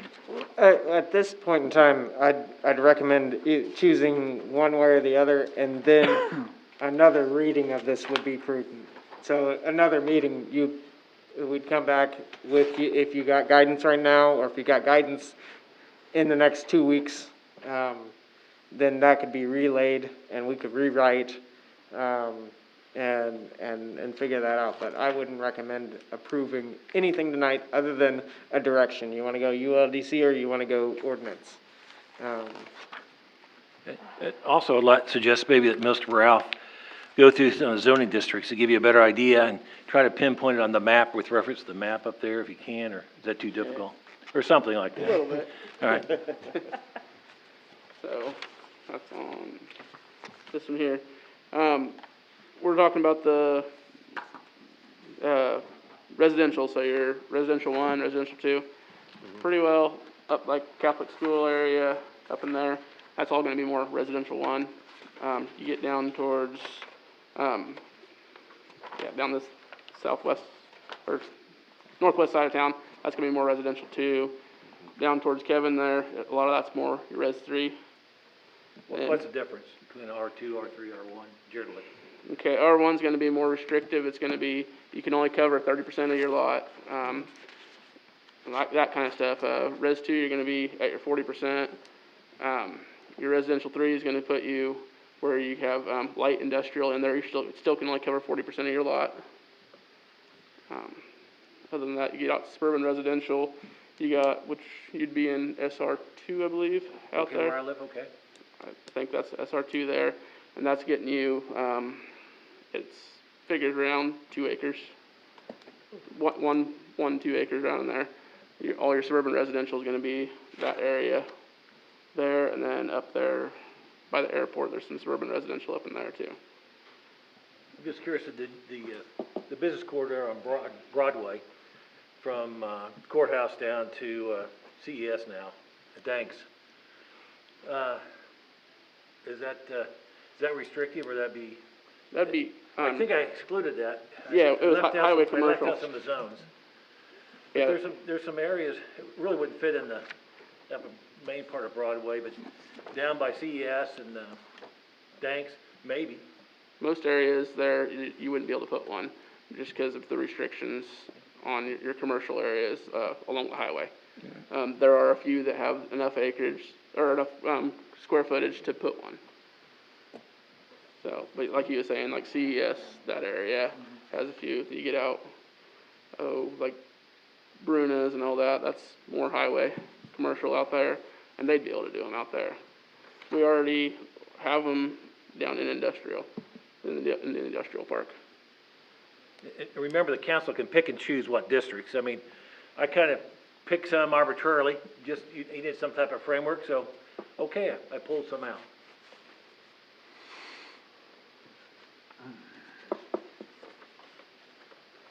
I will say the restrictions on like the size of them in the areas, if we're gonna allow them, I say that we don't put a restriction on the size of them.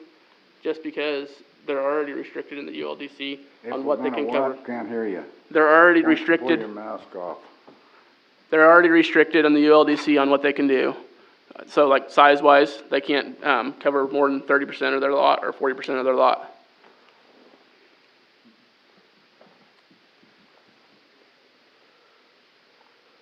So is that with the ordinance, or is that with the zoning, with the agricultural zone, or the zoning laws? Zoning one. Okay.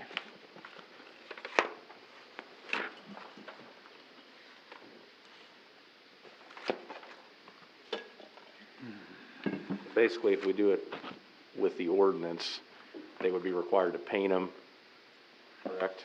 Required to paint them in both of them. Yeah, it's required to paint them both of them. Okay.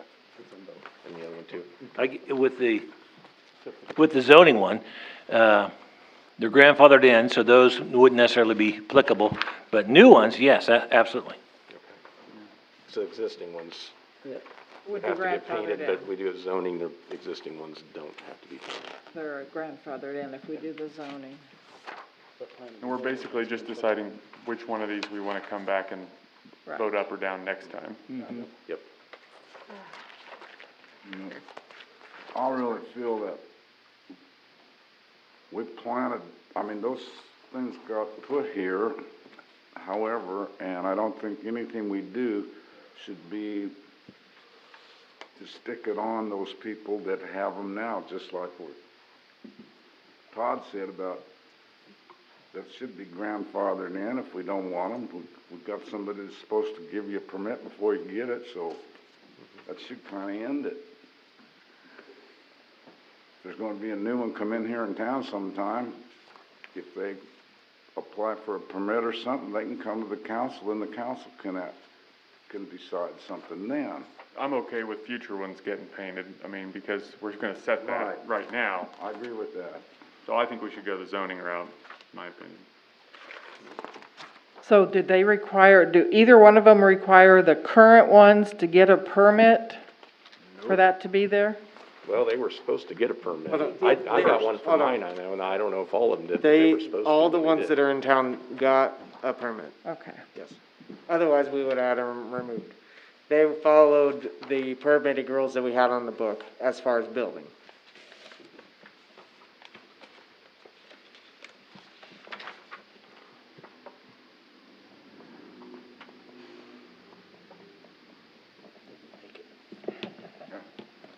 Do you know when the planning commission next meets, or maybe something, get some feedback there? I mean, if that's, they're gonna be the one administering it, and if it's something unclear, it would be nice to have some feedback from them as well. What do you think about that? Yeah, we could, we usually meet the second Thursday of the month, or the first Thursday of the month. So next week? As of right now, we don't have anything to meet for next week. I do have something on for, in June.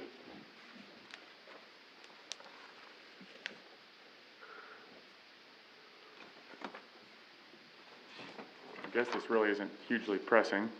I'd like to see the zoning It'd be one. nice to have it done, but it's not like, you know. I think the zoning one would probably be the way I would go too.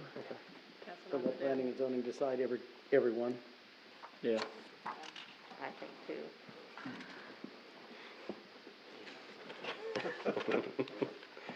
I don't know. I mean, myself, I prefer the ordinance one, Committee's but on, you get- well, depending on who's on the committee, whether you get it or you don't. It doesn't, Yeah, such is life. yeah. yep. Okay. So you guys want us to, if you guys want, if you don't have any changes to it right now, feel free to submit changes to us, as you read through it, reconsider it, and you can, we're gonna wait for the next, planning and zoning board meeting to review this, so they can have their say on it as well, and then it'll end up obviously coming back because, Well, it'd be nice to have a recommendation from them. yes. It really would. The, only change on the zoning one is that 240 square feet. Okay. What'd you say? The change on that, container should not be larger than 240 square feet. If you buy an 8x40, you're at 320. That'd be too big. Well, 8x40 is a standard size. So I think you need to change the 240 to go to at least 320. Okay. Well, I'm just saying Yeah, 40 is gonna be standard. Trying to find a 240 one's gonna be harder than what we think it is. Okay. So a standard size, and this is all gonna be up for debate again, so we'll incorporate, as long as everybody, What would maybe that at least be? the majority are okay with that sort of change. We can write that in there, send it through the planning commission. You got other things, we can add that to the list of discussion. Maybe we'll just add that as an option on there for the planning commission to discuss, and then see what their recommendation is. Yeah, I'd let them look at both ordinances too, just to make sure they know the options. Okay. All right. I would like to say one thing on that one. If we do it that way, a use permitted upon review, every time we do one of those, we have to have a meeting, so we have to have a hearing. So we'll be putting it in the paper and coming through with every one of those. Right. If that's what you guys are wanting to do, just so you guys know what it contains. Yep. Okay.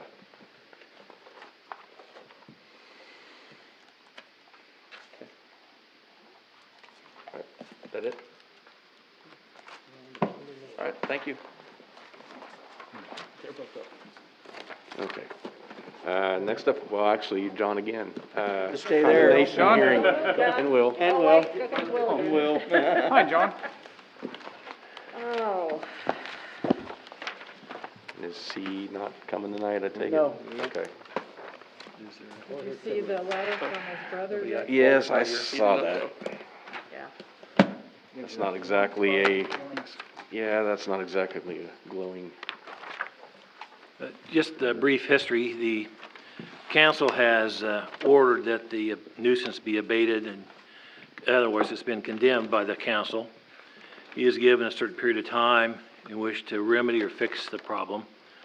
And Mr. Ralph has photographs, he can go through it, there has been some improvement, and I understand there's an email tonight from a family member saying it's not gonna work, so no appeal was taken to district court, so the timetable, the decision to move forward lies solely with the council at this point in time. You can move forward, you can hold off, you can drop it, you can take bids. You've got the whole gambit of options at this point in time because no appeal was taken. I move we condemn 1205 Carolina. I don't know. I don't know, because, Okay, and I discussion. know Bleeding Heart on some things, not very often. Let me just clarify, it's been condemned. It's Now the decision is, you want to take bids?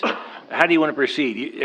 You control all the options. So why did we have him have to have a meter and do all of these? He did that on He his did? own. He did that himself? Get it on his own.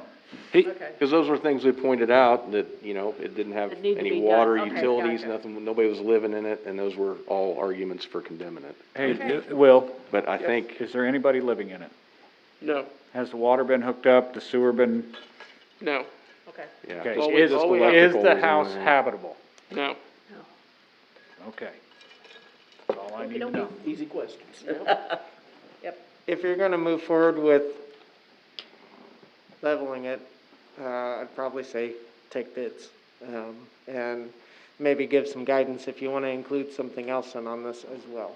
But we can talk about that, something else later.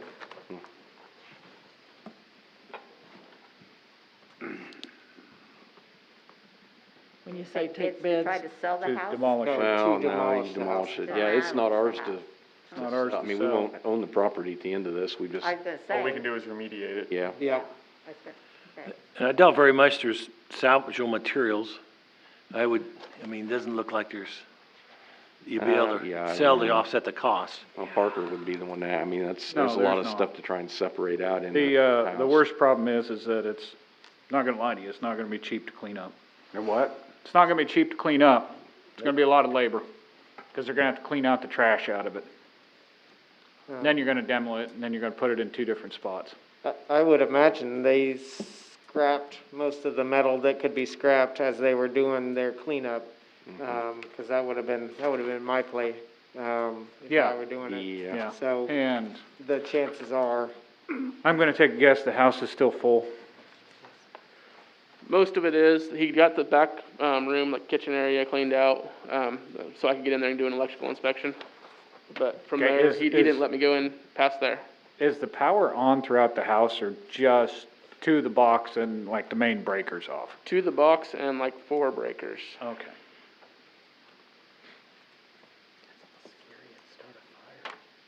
Yeah. Does he have it insured? We can't tell that. I make a motion to go out for bids to level it. Well, let me rescind my motion to. Okay, yep, Okay. If you wanna rescind your second. I'll rescind my second. okay, Or rescind my original okay, motion. all right. So now, So now we're making a motion to go out for bid. Yep, I make a motion to go out for bids. Second. Second, yeah. Any further discussion? All in favor, say aye. Aye. Aye. Opposed? 8-0. All right. Next up's a consent agenda. Move to approve consent agenda. Second. Okay, any further discussion? What's the plan with the surplus property firearms? I had a couple people ask me about that We- today, and I thought we better clarify. We have to sell to licensed, And FL, yes, yeah, those. After what? We have to sell to a licensed arms person, FFL? yeah, They'll- FFL. Firearms. Yeah, license. firearms, Federal firearms. licensed firearm, business, yes. So this is not up for public sale. Is that the same as with the 2 vans you had? No, those are going on auction when we get, I'm waiting on 2 vehicles that we ordered to come in, and then we can go full list on our equipment to sell on auction. They can be, they're not Those like can the go arms. to the public, yep, That's all I wanna know. yep.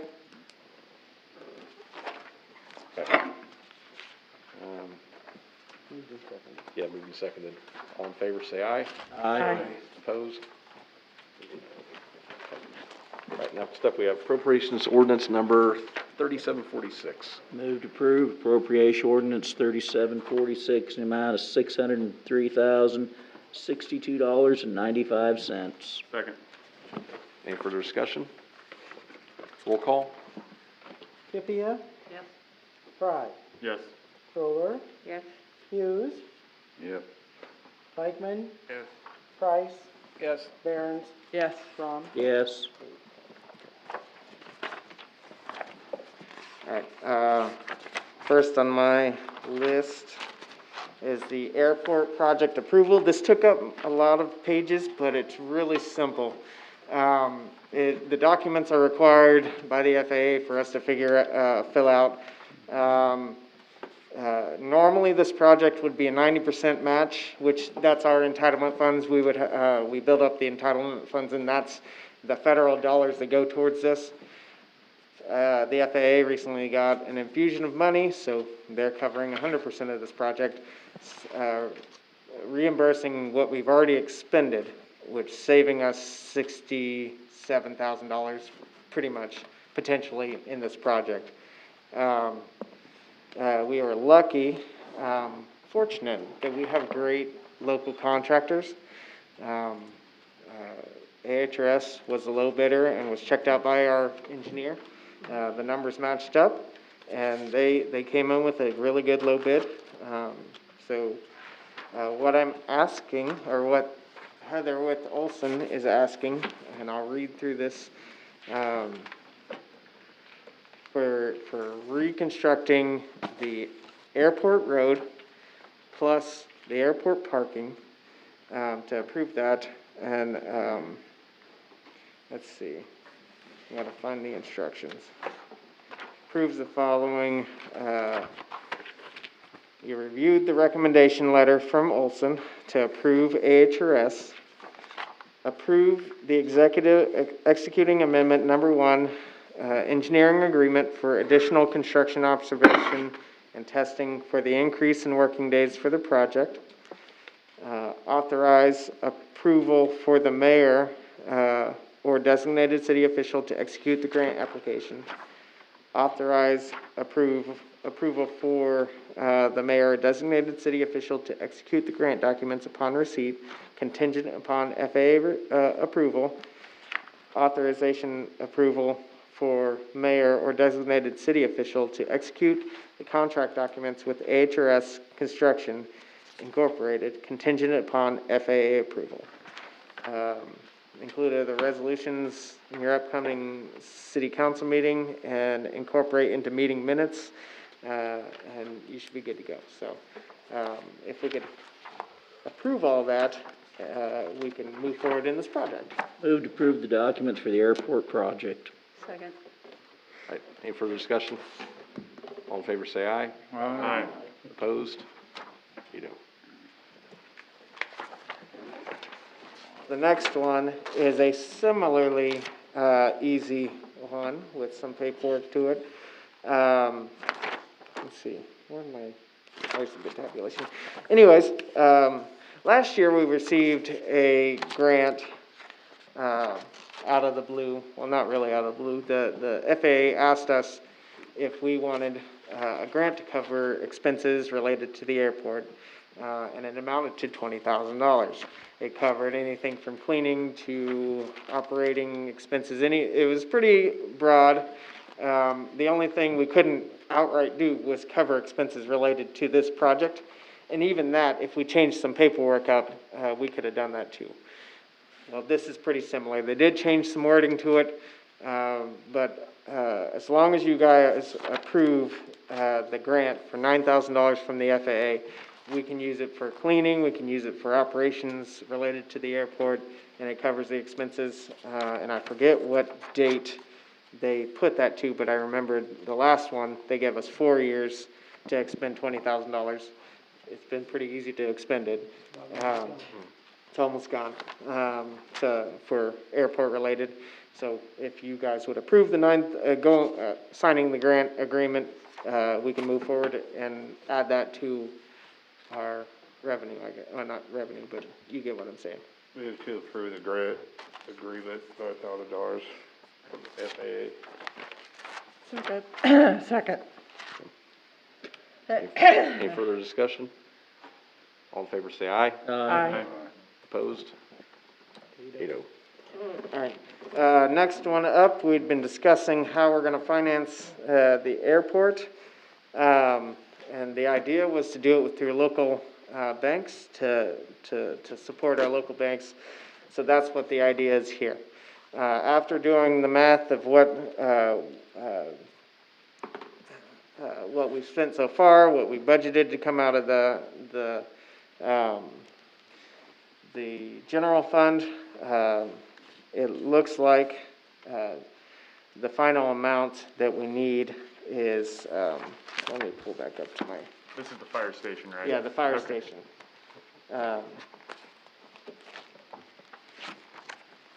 Explanation, there was 375. 171. 375, 171? Oh. 71.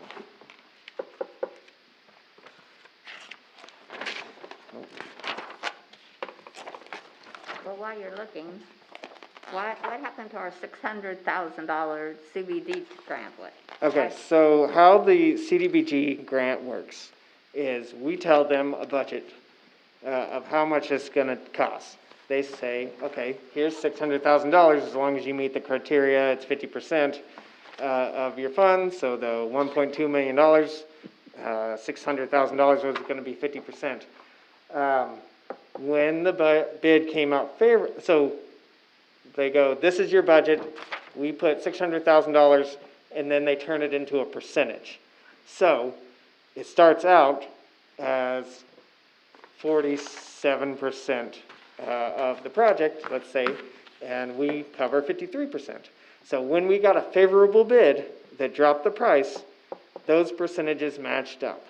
So when they're still covering, let's say, the 47% of the project, and we're still covering the 53%. That's how, those numbers aren't exactly right, but that's the idea.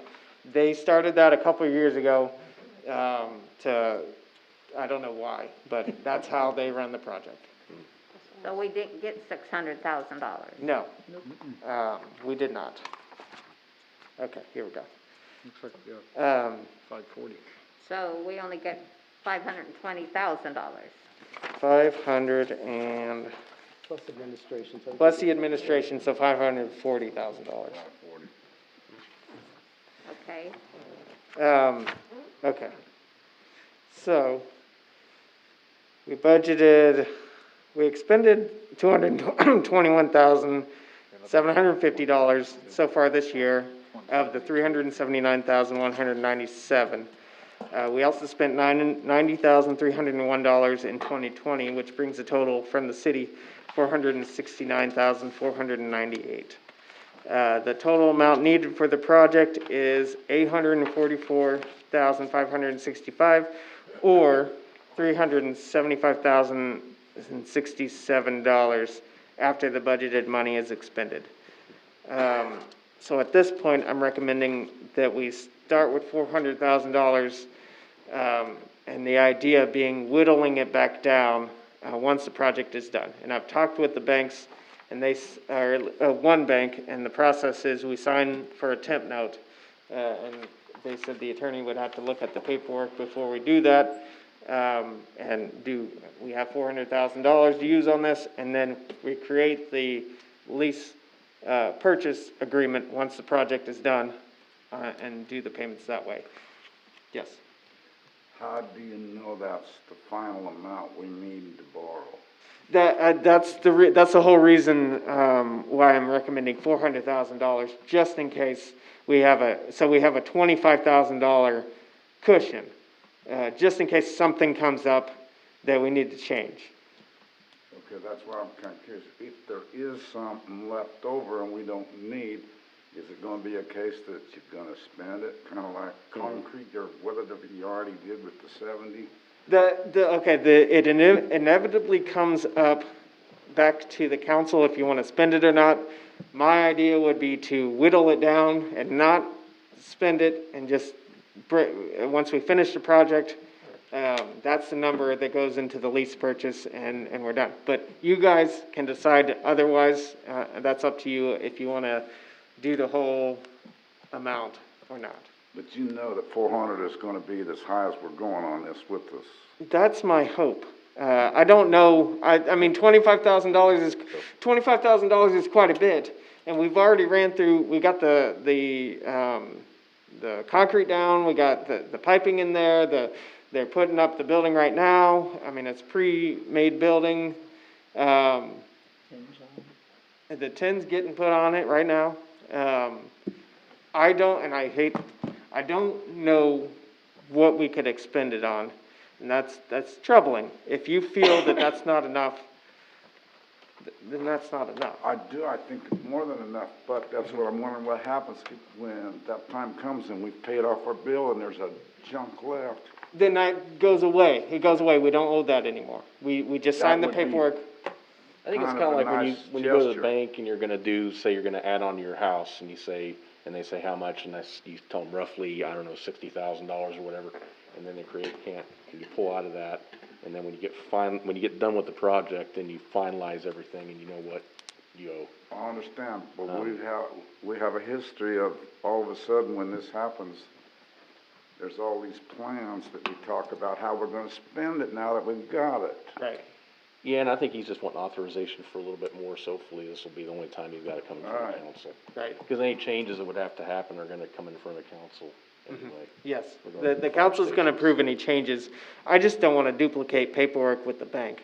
That's my only thing. I'm not gonna go out and spend $25,000 without you guys knowing about it before the money's gone. So I'm not asking for authorization to spend the money. I'm asking for authorization to make sure it's there for when we need it. what are we asking for, $410,000, or are we asking for $400,000? It was 400, wasn't it? Well, you said 400 on page 171, and on 172 you got 410. Oh, I might have been going back and forth on what was necessary at that point in time. My ask is for 400. Okay, but then on 172 you have 410. Okay, yeah, that's my mistake, but 171 is 400, and then, yeah, this is just that's not going to the banks. So The ask is for 400. Have you had any talk with any of these bankers yet, Yes, recently? yes, Are they sounding interested? yes. Okay. What- And then on these here sheets that you type up every month, Uh-huh. at the first of the month, why do they change every month for the new fire station? Like on 1 month you have and then I don't know if you spent money or, I was trying to figure out why we have new fire station. 1 month we have 1,195 million, and then we have, or 1,195, and then the next month we got 1,273. I mean, Because, it's not consistent, so I was which trying month- to track which this month- and trying to see where we were at, Which month so. is which? So I can fill you in. Well, I've got them here, you can look at them and see. Okay. I'm trying to figure out what we spent, 'Cause how we got to where we were at, so. 1.175 would reflect the construction only. So I was even, so And then, the and large. then in February, then we went to 1,273,000. So that then- includes all the other costs. Yeah. No, the concrete was 1.175. No, we added the concrete, then, I mean, none of the figures totaled up to the right amount, that's why I'm asking what's going on, so. Gotcha. What we bought, so. Right. And this number should be it, because I'm pulling this from our, the 1.384565, which includes everything, including administration. I should update everything to that. Right, because we bought an air compressor, we bought, hose reels, and the Right. concrete, and I don't know where you I don't know how you got the other figures. I Right. don't know how you came up with the figures, so. Okay, I'll just update them to what this says right here, because this is what our administrator has, the grant administrator.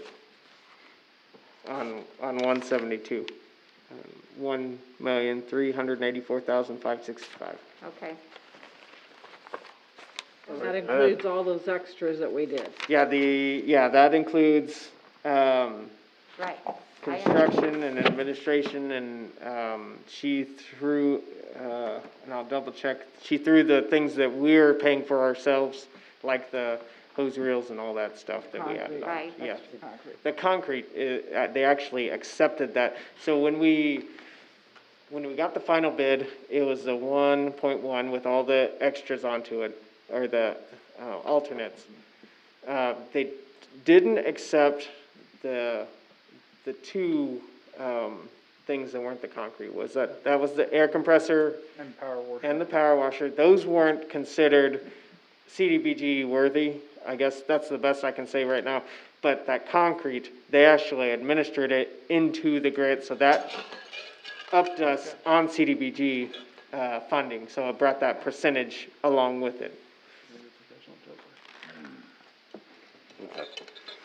I think there's a lot of people out there that don't understand this financially.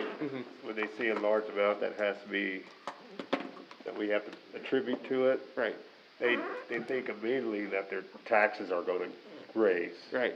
I mean, that's, what do you tell them? That, no, it's not. The idea is to shift and not increase, and that's the initial idea right now, is to shift some money from the general fund to the bond and interest fund as a strictly payment fund to pay off the debt. And you guys can determine what our payment is, which is why I asked for a 4 or 5 or 6 example, 4, 5 or 6 year payment, or we could even go longer because it is a lease purchase agreement, and determine what fits within our budget as it comes down. Obviously, the faster we pay it off, the better it is at saving us in interest, but that may not fit within not raising taxes. But that's a decision you guys have to talk over. So do we know what the interest rate will be? Not yet, not until we're fully completed, but they could probably give you a potential range of what it's gonna be. Since this project is not gonna be done, they have until August to finalize it. So let's say they get it done the last day they can do it in August. It takes time to close out and inspect and make sure the project is finally done to the standards that it has been set. So September might be the earliest we close on that. And banks usually don't wanna give you an interest rate until then, and you can imagine from now until September, it could change, or it could stay the same. But right now, interest is good, Yeah. so. One more question. You're working with these banks and you may be talking about 4, 5, or 6 years to pay. I think it's kind of imperative that they agree that we can work it out to do it sooner than the distance. So if we're able to pay it back without a penalty or be set up to where we didn't all of a sudden we'd have this bill and have to wait for these years. If we got the money and we can pay it off, I think that should be in the contract. Typically, I haven't, and I'm trying not to raise any hopes here. Typically, an agreement with the city, they like to know that they're gonna get payment like this. And it's gonna be like amortization. It's not like you and I, where, typically I can pay my house off early. We usually get the low rates that we do because we follow their schedule. It sometimes takes an act of, Just a mutual agreement, it'll work with these local banks, I'm sure. maybe. This needs to be looked into. Right. So, I'll ask the question, but I don't wanna get any hopes up on it. So, the idea would be to go out, if you guys approve this, we'd request bids from the local banks, and I've put it up to them if they wanna do it, by themselves or work together, cause one of the banks said they've worked with the other banks previously, and they would not be opposed to that, but they could all come up with an agreement. And then, to do the temp note, they said the attorney would have to agree or look through the documents and do all that stuff, so you'll see future paperwork on that as well, so, if you would approve going out to bid, that would be great. Okay. So somebody want to make a motion? Approve the lease purchase bid agreement for the fire station. Second. Okay. Any further discussion? All in favor, say aye. Aye. Opposed? Okay, 8-0. All right. The last thing on my list is the Discovery Center, and, basically, the Discovery Center staff out of Topeka wanted me to make sure you guys viewed the public, comment session that we had to determine what was going on. So I hope you guys went to that link that I provided, and it's on our Facebook page as far as what happened. And overall, I administered it, and we had a pretty good discussion. We had some participants, and there was some negative in that it was installing these items close to the highway would possibly bring kids to the highway versus keeping them away from the traffic. But the consensus out of that meeting was that that was a good location around the Pony Express statue, that it would be great to move forward with that. I did bring along, she did, for internal use, she said, she provided me the the slideshow that we used, and pull this up just so I can slide. And I'm trying to pull up the location and possible utilization of the green space next to the to the, Pony Express statue. Can you put that up to your? Yeah, it's coming, it's coming. Let's see, podium H.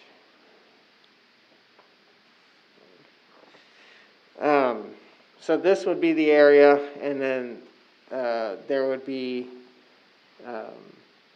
vinyl decals that went around the circle. Let's see if I can, the horseshoes and squirrel prints went around the circle around the Pony Express statue. And then there would be at least one installation, musical installation, that they said imitated horse hoofbeats. So kid goes out there and imitates how the horse sounds as it goes. All the while there would be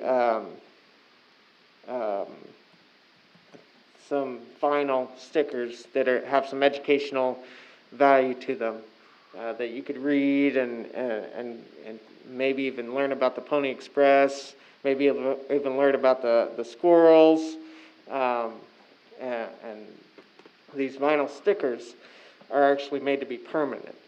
And the idea with this grant that they're administering would be possibly to have a set of replacements if some kid were determined enough to try to rip them off or something like that.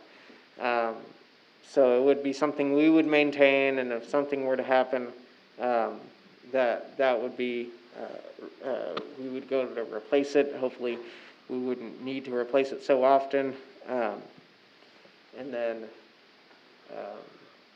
and it would be designed to keep them entertained going around the circle. And then one of the ideas was to maybe put something that faced to the south that goes, hey, do you see a squirrel across the street? And there's a squirrel across the street. And safely, with their parents, walk across the street, not putting any vinyl stickers down to lure a kid out into the middle of traffic. So that's kind of where they're at. I think it's a neat idea, but I am anything but enamored with the location. I mean, I get why it'd be good, high traffic, as in people, foot traffic. Right. That's vehicular traffic on both sides. I don't want to lure kids to free roam around that area at all. I mean, it's so uncontrolled into the highway. It's just kind of dumps out there. I mean, there's not even cars to kind of fence it. There's nothing there. And also, I mean, I've got kids with colorful stickers on things, but I'm not so sure I'd want a lot of bright and colorful stickers around the pony park. I don't want to say it looks bad per se, but it's a lot going on. I don't know. I like the idea, I just don't like the location. Well, I'm with him on the location. Ever since they put the park there, they did put an area where you could park.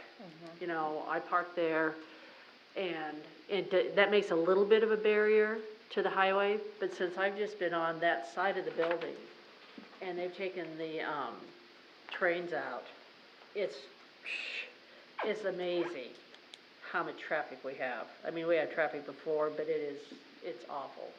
Cars trying to make that light. Oh, all the time. Part of it. No, it's not the cars, it's the semis well, and the box trucks that are just, and I mean, they'll blow through that sign.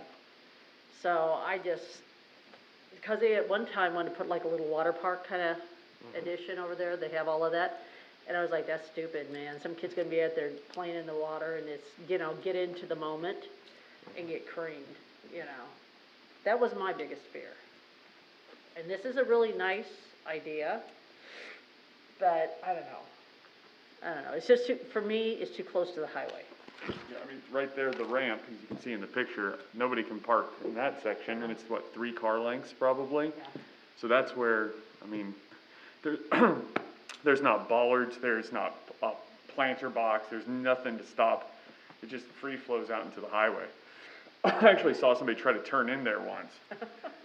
I was waiting on my bike on the north side to cross, and a car put their right turn signal on, and I'm like, what are they doing? And they pulled in, nosed in, and I went, oh yeah, backed out. So it's pretty uncontrolled.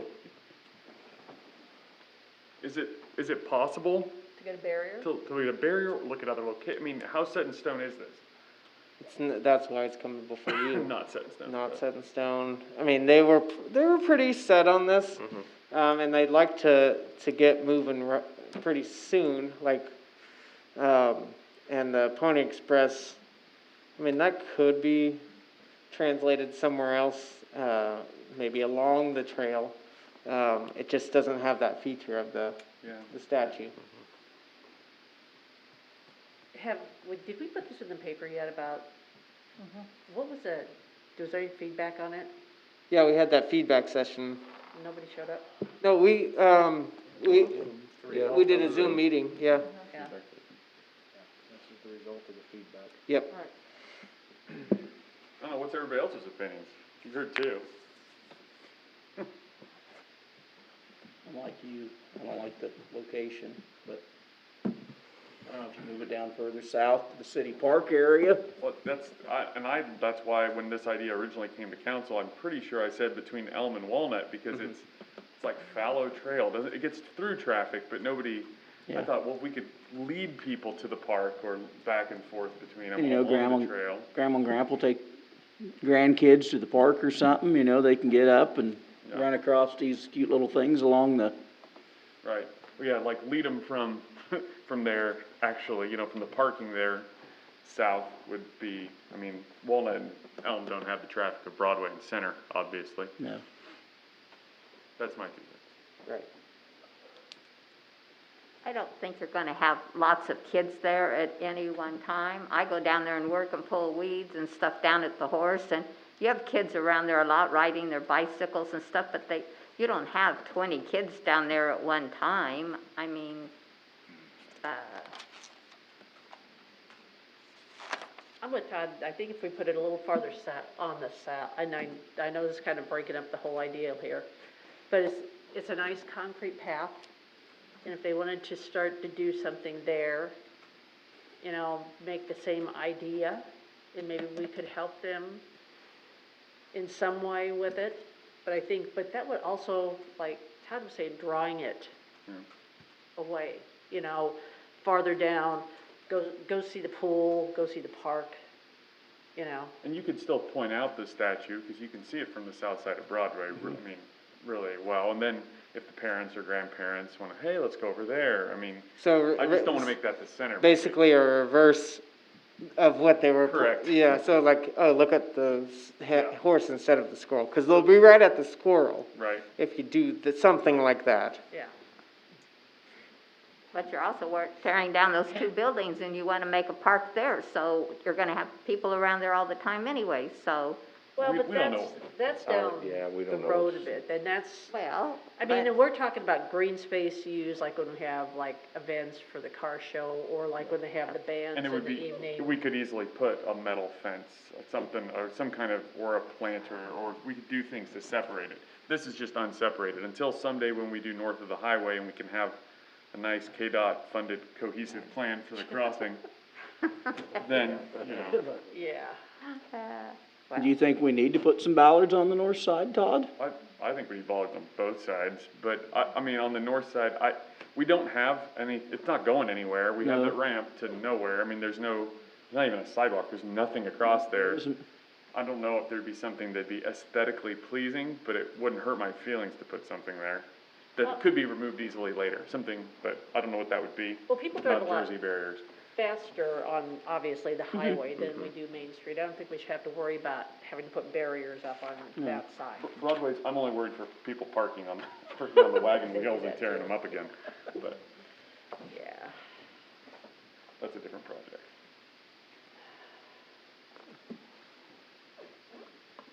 Okay. well, you should have joined us on the Facebook then, if you had opinions about this.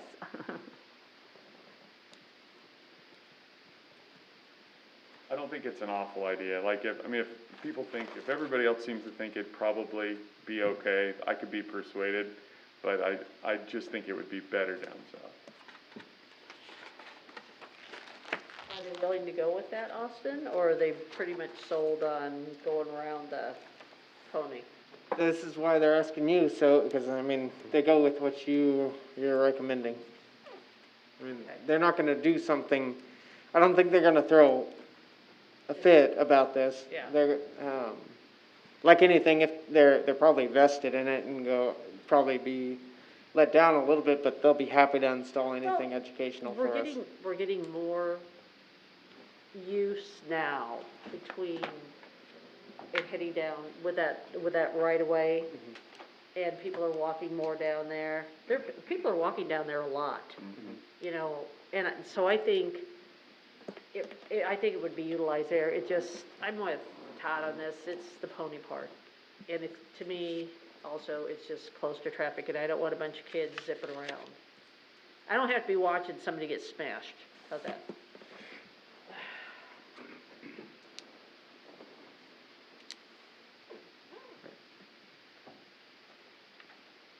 I do need council to tell me what to do. I mean, you probably don't need a motion, but I think we should go back to them and ask if this alternative, if they think that would get as good of, you know, a good impact more reasons, with kids, too. and explain it to them. Yeah. It's about safety, it's not, we really like You the guys- idea, but How do you feel about it? Does anybody have another opinion? My own opinion, I think it could be safe there. I mean, I think what they're thinking is you go there, you bring your kids, maybe you check out the tiles, you look at the horse, and then they bang around in these musical things for a little bit. Just something extra to do while you're there. The only thing like a lot of people walk, you know, further down the trail like you're saying, but how many people are gonna like take their kids, walk out there to that spot on the trail specifically for just this musical instrument? Like, they come to eat, they see that little activity center for the kids. Yeah. Or, you know, the walkway, and then it just does like going in the flow. It's Yeah. making the flow, oh, well, what's down here? Oh, look at that nice park. Wow, what a great swimming pool. Well, and that, yeah, if it's close enough. And that's the same thing too. If they're walking down Main Street, right there is not very far off of, you know, the sidewalk to just hit that real quick with your kids, you know. Or if we ever get the charging station down there in that area that we've talked about, then it's one more thing you can do while you're waiting on your car to charge, I guess. I told my daughter about that in Arizona, and she told me I was full of it. We'd never get a charging station here. Hey, They they're said, in the infrastructure bill that they're talking about, whatever I know. the final thing ends up being. Yeah. Part of it in there is charging stations. yeah. She's got a little So- Tesla. There may be money for that, who knows? I saw where I think it was Honda said by like 2030, they were gonna be completely electric. 2035. 2035, okay. Yeah. Chevy was So- supposed to have like 25 electric cars by Mhm. 2025 or something like that. Isn't Cadillac going all electric? Might be. Garbage trucks by 2028. They all are. They've all made an announcement one year or another. Yeah. Well, we're getting kind of far afield, but. Yeah, but there are a lot of families, Anyway, but there are a lot of families that Okay. stop by there Okay, and with their so- kids and stuff when I'm down there, you know, working and stuff, so, See you know. how they so feel yeah, so what about does it. council want to do? You was want to go on back that to them? Zoom meeting, and this was brought up, and, they felt that it would be safe, you know? I mean, there wasn't a lot of people on the Zoom meeting, maybe 10, Mm-hmm. Was there anybody from KDOT on the meeting? no. I mean, that's the thing is I'd want, I mean, if we're gonna really consider it too, maybe a more expert opinion. I don't know. We wouldn't put a playground on the highway, so how is this different? But it's not really, I mean, I don't think there's gonna be a lot of traffic. I think it's gonna be occasional, the kids are gonna go by there and Yeah, mess with that but little if for we're 5 wildly minutes and then go successful, on. then we're gonna be a victim of our own success. True, but I mean, it's not like it's slides or, you know, anything that, Slide right into I can't believe most kids are gonna be like, hey, which park you wanna go to? Oh, the Pony Park, so I can bang on that one thing No. they've got there for 2 hours. This needs somewhere more, just something when they're in the area that they would draw them to that for a little bit, I guess, is they're thinking. Well, can we go back and just ask and Yeah. see what they say? Yes, Okay. most definitely. Okay.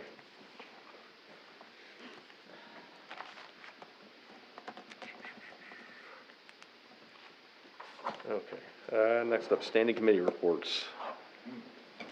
Yes, Terry? There's one other thing there,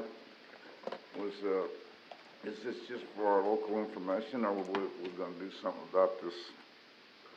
Where Doc Hafley sent the letter in, about the, It's under Parks and Rec. Coming down. Yeah, Pardon? it's under Parks and Rec. oh, it is? Yeah. Okay. I just wondered if you're gonna talk, okay. Go ahead. Okay, first up, street. Did they get parts for 10th Street light yet? Parts? Parts? What do you mean? The guy was supposed to come here to reprogram it, and it was a new person. So That's where we're at. that's where we're at. The guy retired that usually came, and the other guy had to come.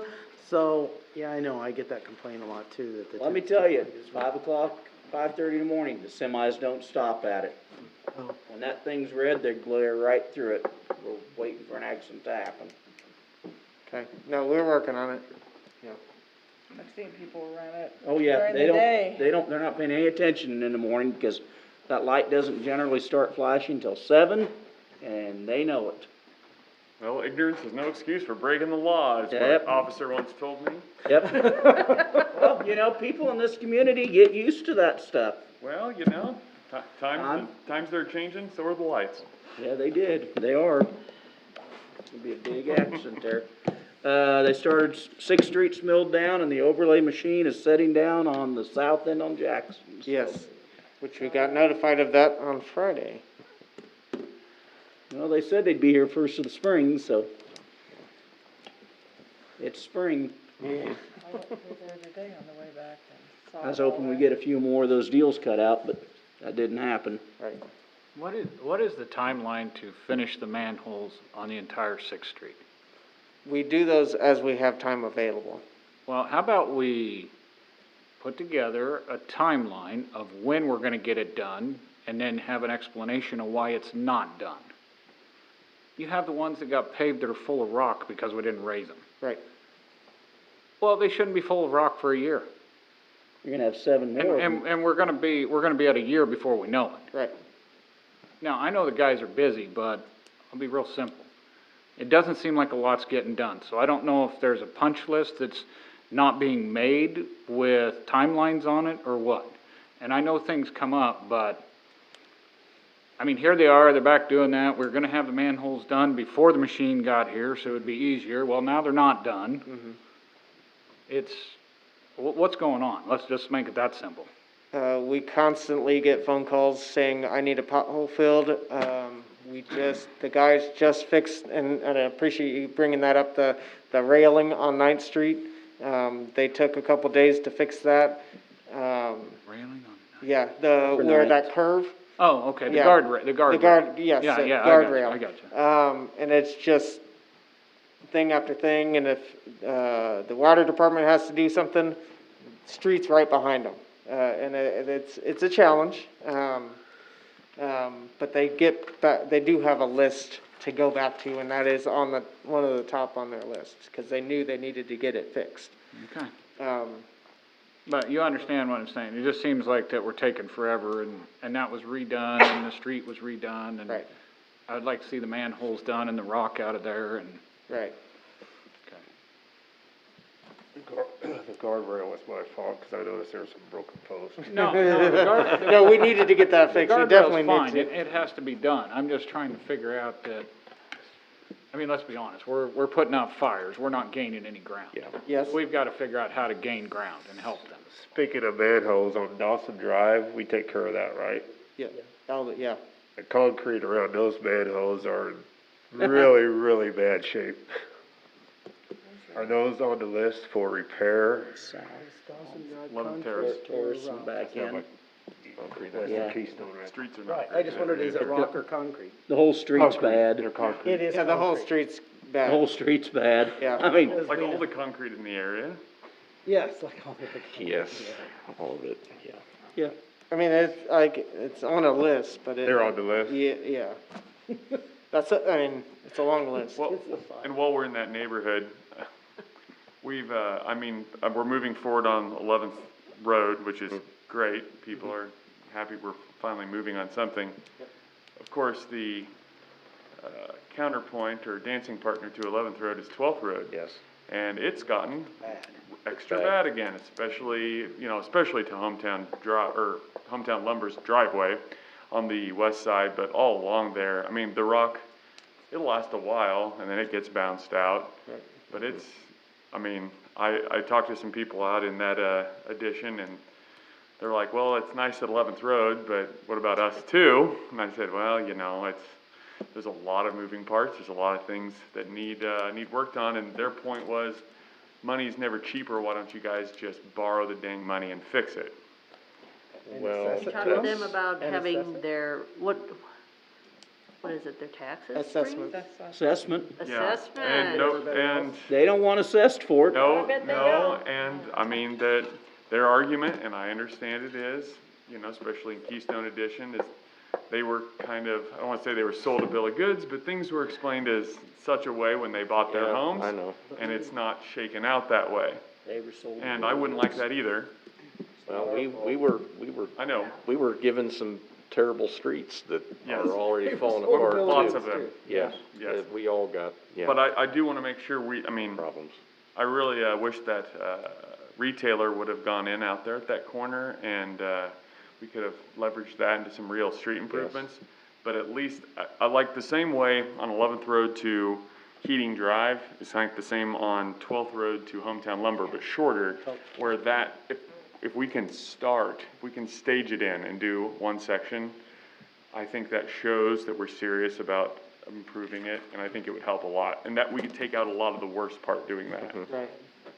When you And that- do and- part on one road and part on the other road. Yeah, I think we have to, I don't think we can do one and, not the other, because I think lurking in the background here is the fact that 11th Road North is gonna have to be completely worked at some point. Yeah. We've been sealing it and it's been, you know, glued and pasted together, but if we're not careful, we're gonna still be it's starting to look in bad. the middle of other projects and have to go do that one again. And that's not gonna make anybody happy, because they're gonna be like, oh, they get 2 roads for our one, you know, there's, you know, I think a certain amount of fairness and at least the appearance of fairness. We need to show everybody that, you know, all roads matter. We need to work on all the roads they do. equally.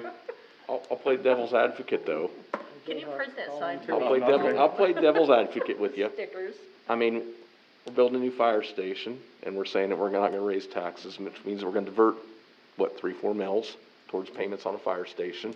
That's that much less every year that we have to put towards roads Yeah. and curbing, which we already know we don't have as much money as we would like to spend on that stuff. So that's where the, Yeah, I where the difficult understand, part and of it there's, comes and in. you're not gonna have to sell me that fire stations are important, but people see that road every day. Mm-hmm. If they're lucky, they don't see a fire truck every day. So it's, people feel like it has a pretty big impact on their life if they have to weave and bob and beat their cars up on a daily basis. It's harder to see the big, other parts of the big picture. You were in here when all them people come in here too, saying we ain't raising our taxes out there, I an know. assessment.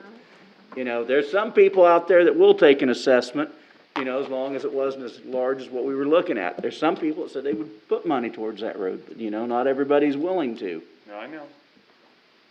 so. I got the pleasure of driving in Washington, Kansas. Yeah, C Street, no, don't get me wrong, I know. I know If people. anybody's done that lately. Yeah, no, they've got some work to do. yeah, I know, I say our roads are bad, and then I go over there and I'm like, man, our roads are phenomenal. Yeah. And that's my hometown, and I hate to say that, but after they get done You with know, their they- water project, they're gonna have to borrow another 10 million just to fix their streets. They 'cause watch are these meetings on horrible. TV, you're gonna get hate mail now. I know. They're bad. When I go home, I'm like, ah. Okay. So anyway, no, I think, like, I'd like it to see us start moving forward with at least a staged-in plan for 12th Road. And we did talk about that in the budget, Yeah. and the idea of. But it hasn't been fully, I mean, we're further along on 11th Road. Well, the next couple years, I think we talked like 11th in a couple stages, and then Yeah. after that, we'll Well, that's, figure out what's I, next, probably 12. honestly, I think it's more fair to do both in stages. And if that means going back and forth, I understand you're not gonna do 100 feet and 100 feet, 20 feet, 20 feet. That was my initial proposal, was 11th, Okay. 11th Road this year, 12th Road next year. But the entirety of 11th or the first stage? The first stage. Okay, that's what I was making sure. Well, and that's the thing too, some people are like, oh, if we're waiting till you stage in 11th, you know, it's gonna be. No, the idea, and I'm kinda going back on my plan, cause I was like 11th, 12th, Keystone, and I'm like, Keystone won't work. So 11th, 12th, 11th, 12th, then you get down to Keystone. Yeah. And do that. We work our way south. Depending on how you guys felt about it, cause I'd hate to do an island of whatever. You So gotta- let's say we asphalt it, for whatever intent, to get the most out of it, you got asphalt down there and you got this whole broken up piece that's leading up to that asphalt. Doesn't look like good planning. And we have to remember, we still don't own all of 12th Road in. No. See, and I tried to explain that to somebody, I said, there are 3 entities involved in this, and I said, nobody wants to fess that. You know, I said, just because we are a municipality here, that doesn't mean that we have to take everybody else's responsibilities. And it's up to the owners of the homes and the owners of the land to get on the people and say, we want this fixed also, instead of turning around and pointing at us and saying, oh, they got enough money, just let them do it, you know? Are we or are we not responsible for the rocking between Keystone 12th Road intersection and the end of pavement on 12th Road? No. That's not our rock. Somebody asked me, and whatever the rock they're using we have an is. agreement. This is how, Nice and we have an agreement for the township to maintain from approximately where our pavement ends on 12th Road and down to the Keystone Addition. We pay half the rock that goes down. They rock it, but we just pay half the bill. We pay for half the bill. And that's the same with Keystone from 11th Terrace over to That 12th half mile. Road. Yes. So that, they actually maintain it. They send us a bill for the rock. We don't have a say over how they maintain it. That's just, they choose. They put in what they want to, and Yes. they would just pay for half of it. That's the Yes. agreement.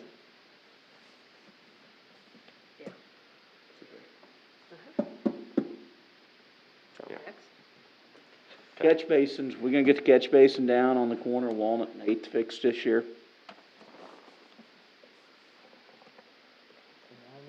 Oh, yeah, the one, yeah, Right across catty corner from the pool, we're going on year 3 with it. yeah,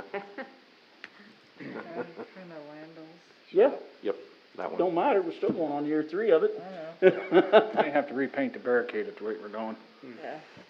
I can't see where it can be that big a fix. If they have to pour it in a couple different phases. The base is not that bad, it's the top half that's cracked out. And then it's, the issue with some of these smaller things is that we look for a bigger project to attach it onto. And the concrete truck doesn't want to move very far. So It is what it is, we gotta get them done. right. Like I said, we're going on year 3 with it. It's time to do something. Right, anything else on street? Water and wastewater? How are we doing with the, talking to people about the 5th lagoon or no 5th lagoon or I think we're waiting on that water, still? I can't remember, Okay, displacement or whatever. down so there, a little, drainage area. a minor update on all that. The State Water Resources Office has approved, or not approved, they've said we could do a wetlands, Cool. how they initially projected it. There is we can also build south to increase the size if necessary, that's what the flow calls for. The problem with building south is that it's a big hole, so we have to build it up more. We can't build west because that encroaches on the river a little bit too much, so the idea is going south. So he did match that up with the Water Resources Office, so that was positive because there was a chance that they wouldn't like this, but they're okay with this. So we're still working on the details on that. Okay, thank you. Okay. Parks and Rec, Parker? No. The only thing is the baseball coach for the school has asked the Bulldog Boosters for a shed to store their stuff in. And all they're asking is for us to allow them to put it up there, is all they're doing. What kind of shed is it? It's a Portable wood- shed? Yeah, wood frame shed on 4x4 skids. It's 10 by 16. So. What, Yes, sir. how come the police department got ahead of that shed that was down there, that would've worked fine for them, and they'd have a shed already. Well, I think what the police department's wanting to use that shed, and I don't know if you guys know about the shed that was on the property we bought from Lynn, next to the street shop down there. There was a little shed on skids, what is that thing, like 12 by? Probably 10 by 10, something 12 by yeah. 12, something like that. Didn't we have it in the paper for sealed bids? Yeah, Yes. but when we put that out there, then the police department saw it. Can't hear you. The police department saw that, and they thought that they could use that to put their, traps for, cats and wild animals and all that stuff in Put their there. what? Their traps. Live Their live traps. traps, they And their catch dog wild kennels. animals and stuff like that, Yeah. and have them in there instead of dragging them into the PD, because they're kind of nasty, they're kind of dirty dang things anyways. So they thought if it was a shed that we had, and we probably weren't gonna get much out of it anyway, that they could throw a bit of paint on it and it would work for them for what they needed it for. Would've worked pretty nice for the ballpark. Well, it's not as big as what they need, cause this is kinda specific to fit some screens in. They have big L screens and big square screens, I think they might be 6, 7 feet tall, to be honest, Terry. I don't know, they're on wheels, they're big. Okay. I think we should allow it, as long as it's not a storage container. Yep. Okay, I don't remember how long ago, but they did this down at Lakeview for the softball girls, and that may have been 10 years ago. Yeah, And it sits right next to one of our sheds. And Yeah. I think. Yeah, I think I think it's great. It doesn't cost us really anything. Nope, Yep. that's good. Sounds good. Okay. Anything else on Parks and Rec? Cemetery and Airport? What's the timeline for them to start work up there, Austin? Oh, for the airport? Yeah. The bid, we just opened the bid, so you guys approved the paperwork, and so that has to go back through the FAA. They could either start this fall Okay. or, go into the spring and start.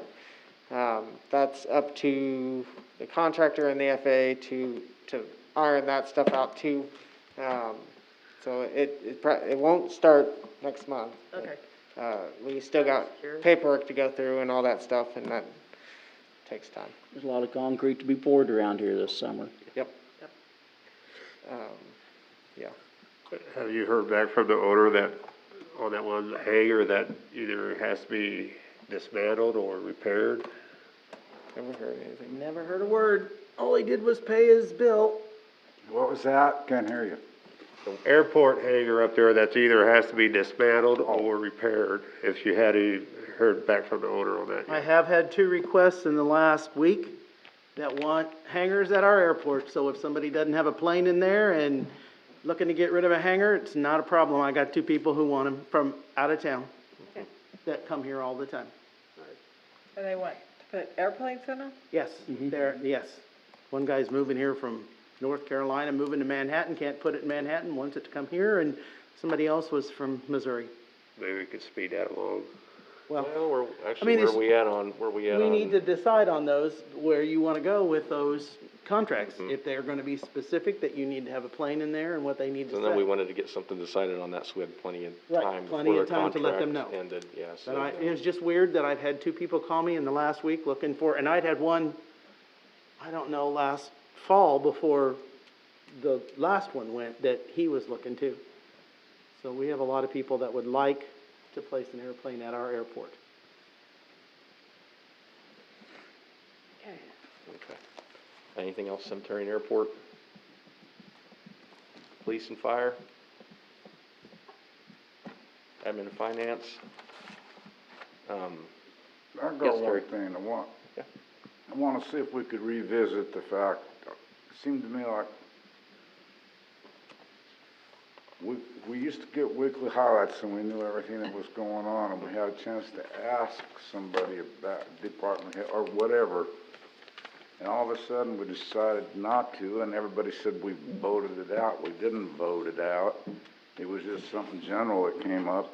And this is clear back December the 28th when I asked this. And, I think it'd be nice if we could have our weekly highlights back. That really helps people out. I really noticed, especially when we sat here and didn't know for 3 days about the wheels getting burned off of something. You know, we had a chance, the weekly highlight lets us know this stuff, and I think it's necessary, and I don't think it's that much work on a department head to keep track of if he's doing something. I wonder if we could put that back in effect. Yeah, and that's something, I think we discussed it last meeting a little bit, was it last meeting or the meeting before too? How frequently council wants to have updates. Wasn't the fire truck with getting burnt, that was in the paper before it ever come up here at council, wasn't it? No. No. I think so. No, nobody. But the wheels we didn't get know burned about off it either. Yeah. The wheels didn't get burned off anything. It singed them, and we didn't feel it was safe to go back out with them on. Could it be transported via that in a non-emergency situation? Yes, they were drivable. But for safety reasons, we had them replaced and insurance paid for them. I actually agree, I like the weekly better. Yeah, you know what's going on. Myself too. I just felt like I could follow along a little better. Sometimes, I don't know, I get a lot of emails, so it doesn't bother me to have a couple more.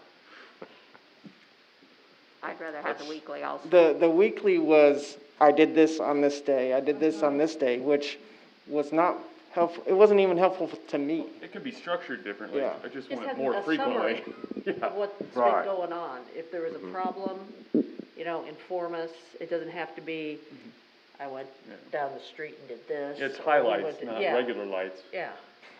So if we just have business as usual, which is what I like to say in the office. May not 'cause have much to usually report. It is business as usual. You guys know what I do, but You don't have to tell us you made, you know, I hazelnut made coffee. 12 dog tags No. today. Okay.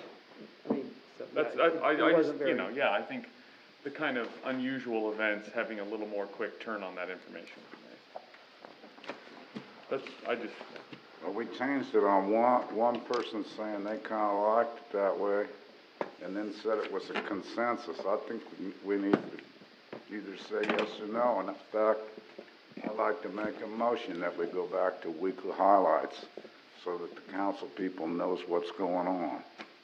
I guess my concern is everybody is concerned about money. You're paying somebody to do that every week.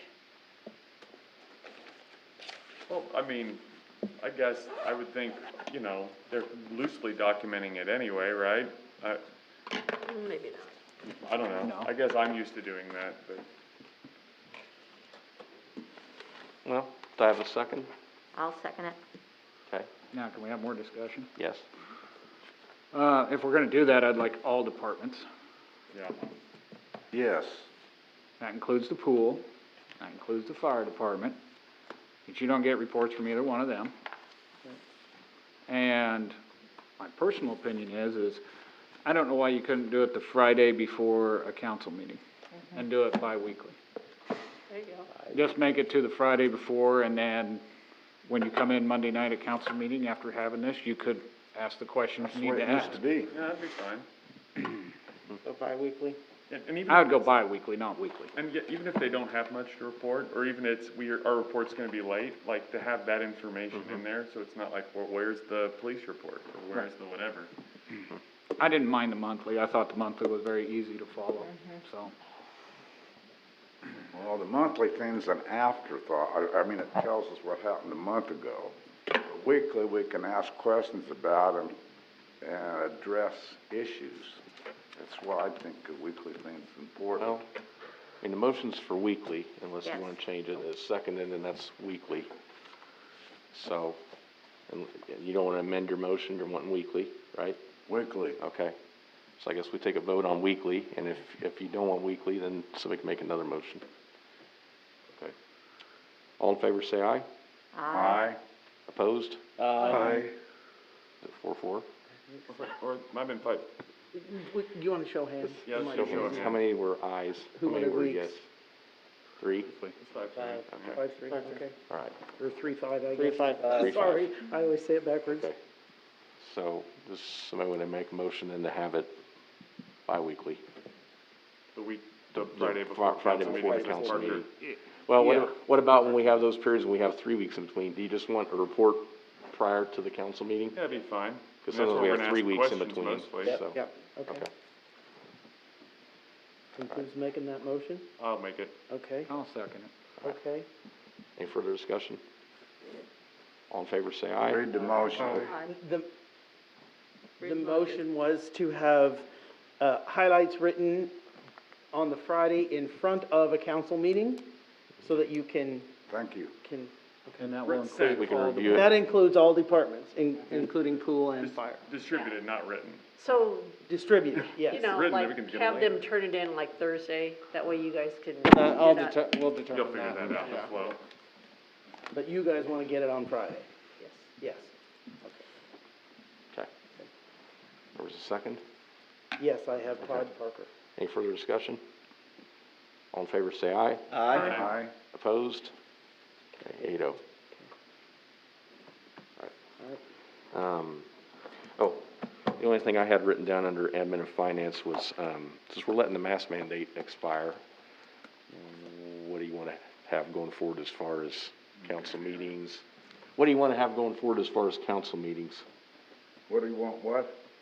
To As wear a far as mask or masks, not? as far as council meetings and as far as social distancing and all that, do you wanna not have masks anymore at council meetings going forward? What do you wanna?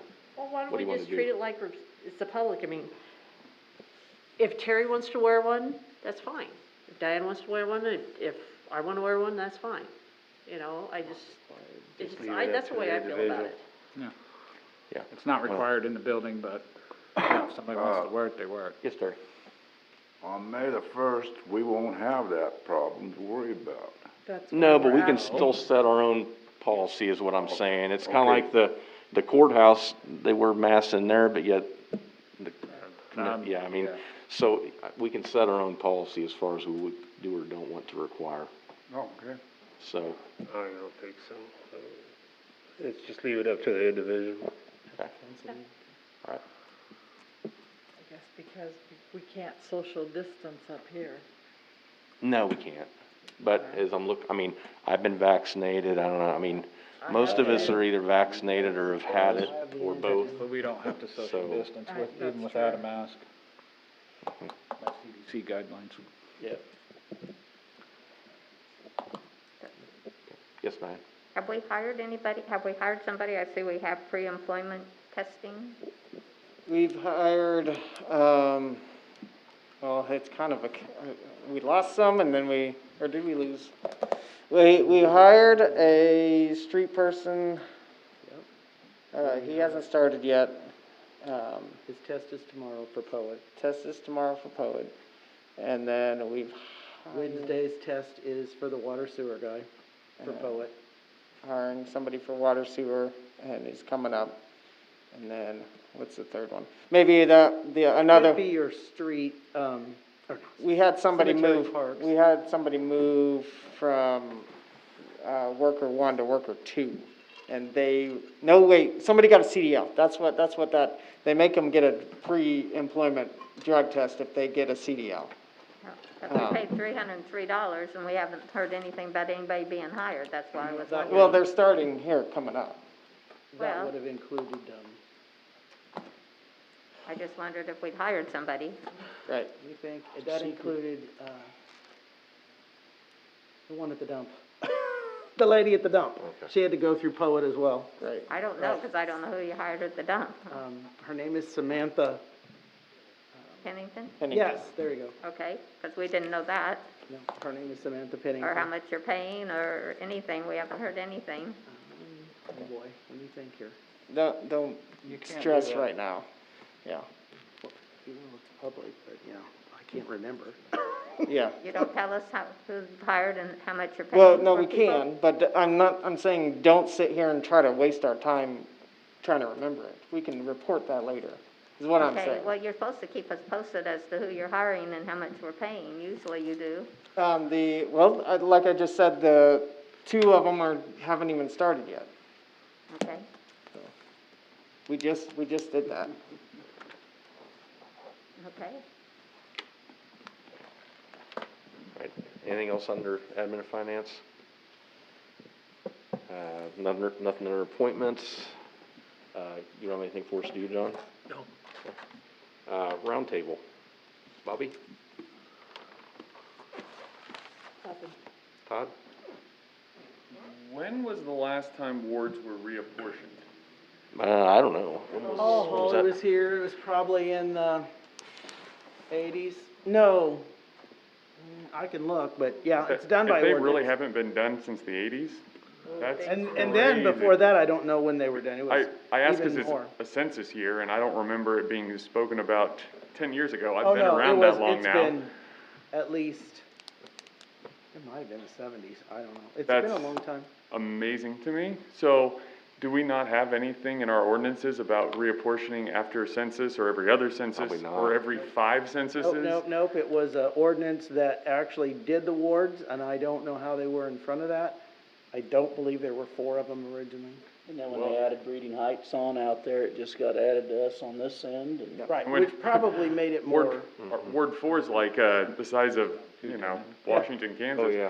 So. But it has a lot of commercial in it, so it Oh, doesn't it's have near the true. people. Well, it's true, but I mean, the city's Ward 1 has definitely, the fewest people, probably. I can see a lot of houses and We still have neighborhoods that lot- didn't exist, yeah. probably. We still have low rent housing and, Yeah. all the new housing. We're very diverse. Yeah. Over in Ward all 4, we're Pride, we're going Pride. So, it seems like something maybe I think would be appropriate for us to look into. I mean, I don't know, when it was done before, do we have a good way of splitting out the city's population that way? Do we have I mean, to? this will have a lot of other effects. Yeah. Other entities rely on this data as well.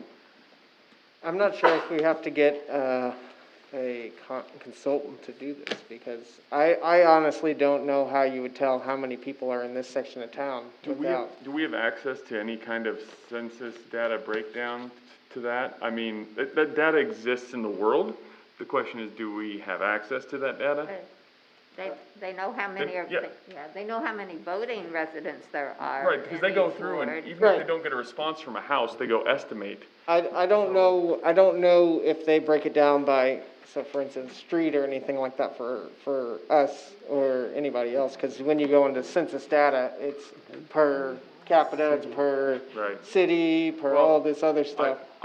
I'd like to make sure, I mean, since this is a census year and we'll have all fresh data, it seems like an appropriate time to make sure that people are represented as evenly as, and I'm on the edge of a ward, so I might be districted out, but I still think it would be appropriate, because I'm sure if we haven't done it in that long, they've got to be pretty weirdly apportioned. I don't know, I mean, actually, when I looked at them, I thought it was more even than I would have guessed, because like he said, Breeding Heights got added to 3, so that changed. When did they do county commissioner districts? They do that after every census? No, never. They've been the same forever. The district that has my district also has Waterville and Blue Rapids. So get that. Bremen, Waterville, Blue Rapids, Yeah, in the well. center, Home City goes. I'll take those concerns to the Oh, commission, but for us. yeah. No, theirs is way crazy. Wow. I think It's, four. yeah, probably got it's a the mess. most. I can find the old ordinance and Yeah, kind of if we see can how do it went that, down. I don't know. And we can find out how that's, I mean, Yeah. I don't know what everybody else thinks, but I mean, if we've got a ward with twice as many people as another, those people aren't exactly being evenly represented. And we can fix that, I think, so. Yeah, I don't know how difficult that'll be. So, like Austin said, There's gotta it be a may way. take a consultant. Even if we do it once every 40 years, let's do it this year. Yeah, Do it this year. if you just know which direction you're moving. And I'd hesitate to say, even if we started it tomorrow, that it would be ready to go Oh, sure. for this next vote. Right, but it's Oh, just, no. to me, it's like codes and everything else, it's just good government to Yeah. make sure we're doing that. Yeah. That's all I had. Diane? Oh. Terry? No. Keith? I think they need to look at the Eagles Club, because every time I think I drive by there, more and more soffit is hanging down. So that tells me that building is deteriorating somewhat. Someone just told me that the other day. Who owns it now? I don't know. Built. And the second thing, I think we ought to reconsider that, have the, at least maybe a smaller tent for the chicken barbecue, because you got a light sprinkle or rain or whatever, they're gonna have to have something to see. I have that taken care of. they're gonna have a tent that they can set up themselves, and that we can use at other functions. So it'll be useful to us and, useful to the barbecue this year. Okay. Cause I know they're gonna need some shade there for the older people too, but. Yep. That's all I got. Okay. Parker? Nothing tonight. Colleen? Kevin? Yeah. Well, you asked. My, sister called me tonight. Rural Kansas Prosper, it's a commission that's been working on Kansas' first comprehensive housing needs assessment in nearly 30 years. Since the study launched, work has been underway in taking the first steps to more and fully understand where shortages exist while quality, affordable housing across the state. There is a survey here. I'll give it to Austin. He can look at it. If he wants, he can send it out to you guys. I've already filled mine out and sent it in, but it's just a brief little survey. Doesn't take very long at all. Just puts information into the state. Okay. So, On housing, you said? yes, The state on housing? yeah.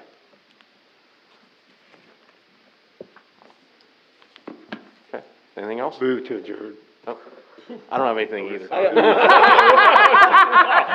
Kevin, have one more thing here? I got one, I do have Okay. one more thing. Yeah.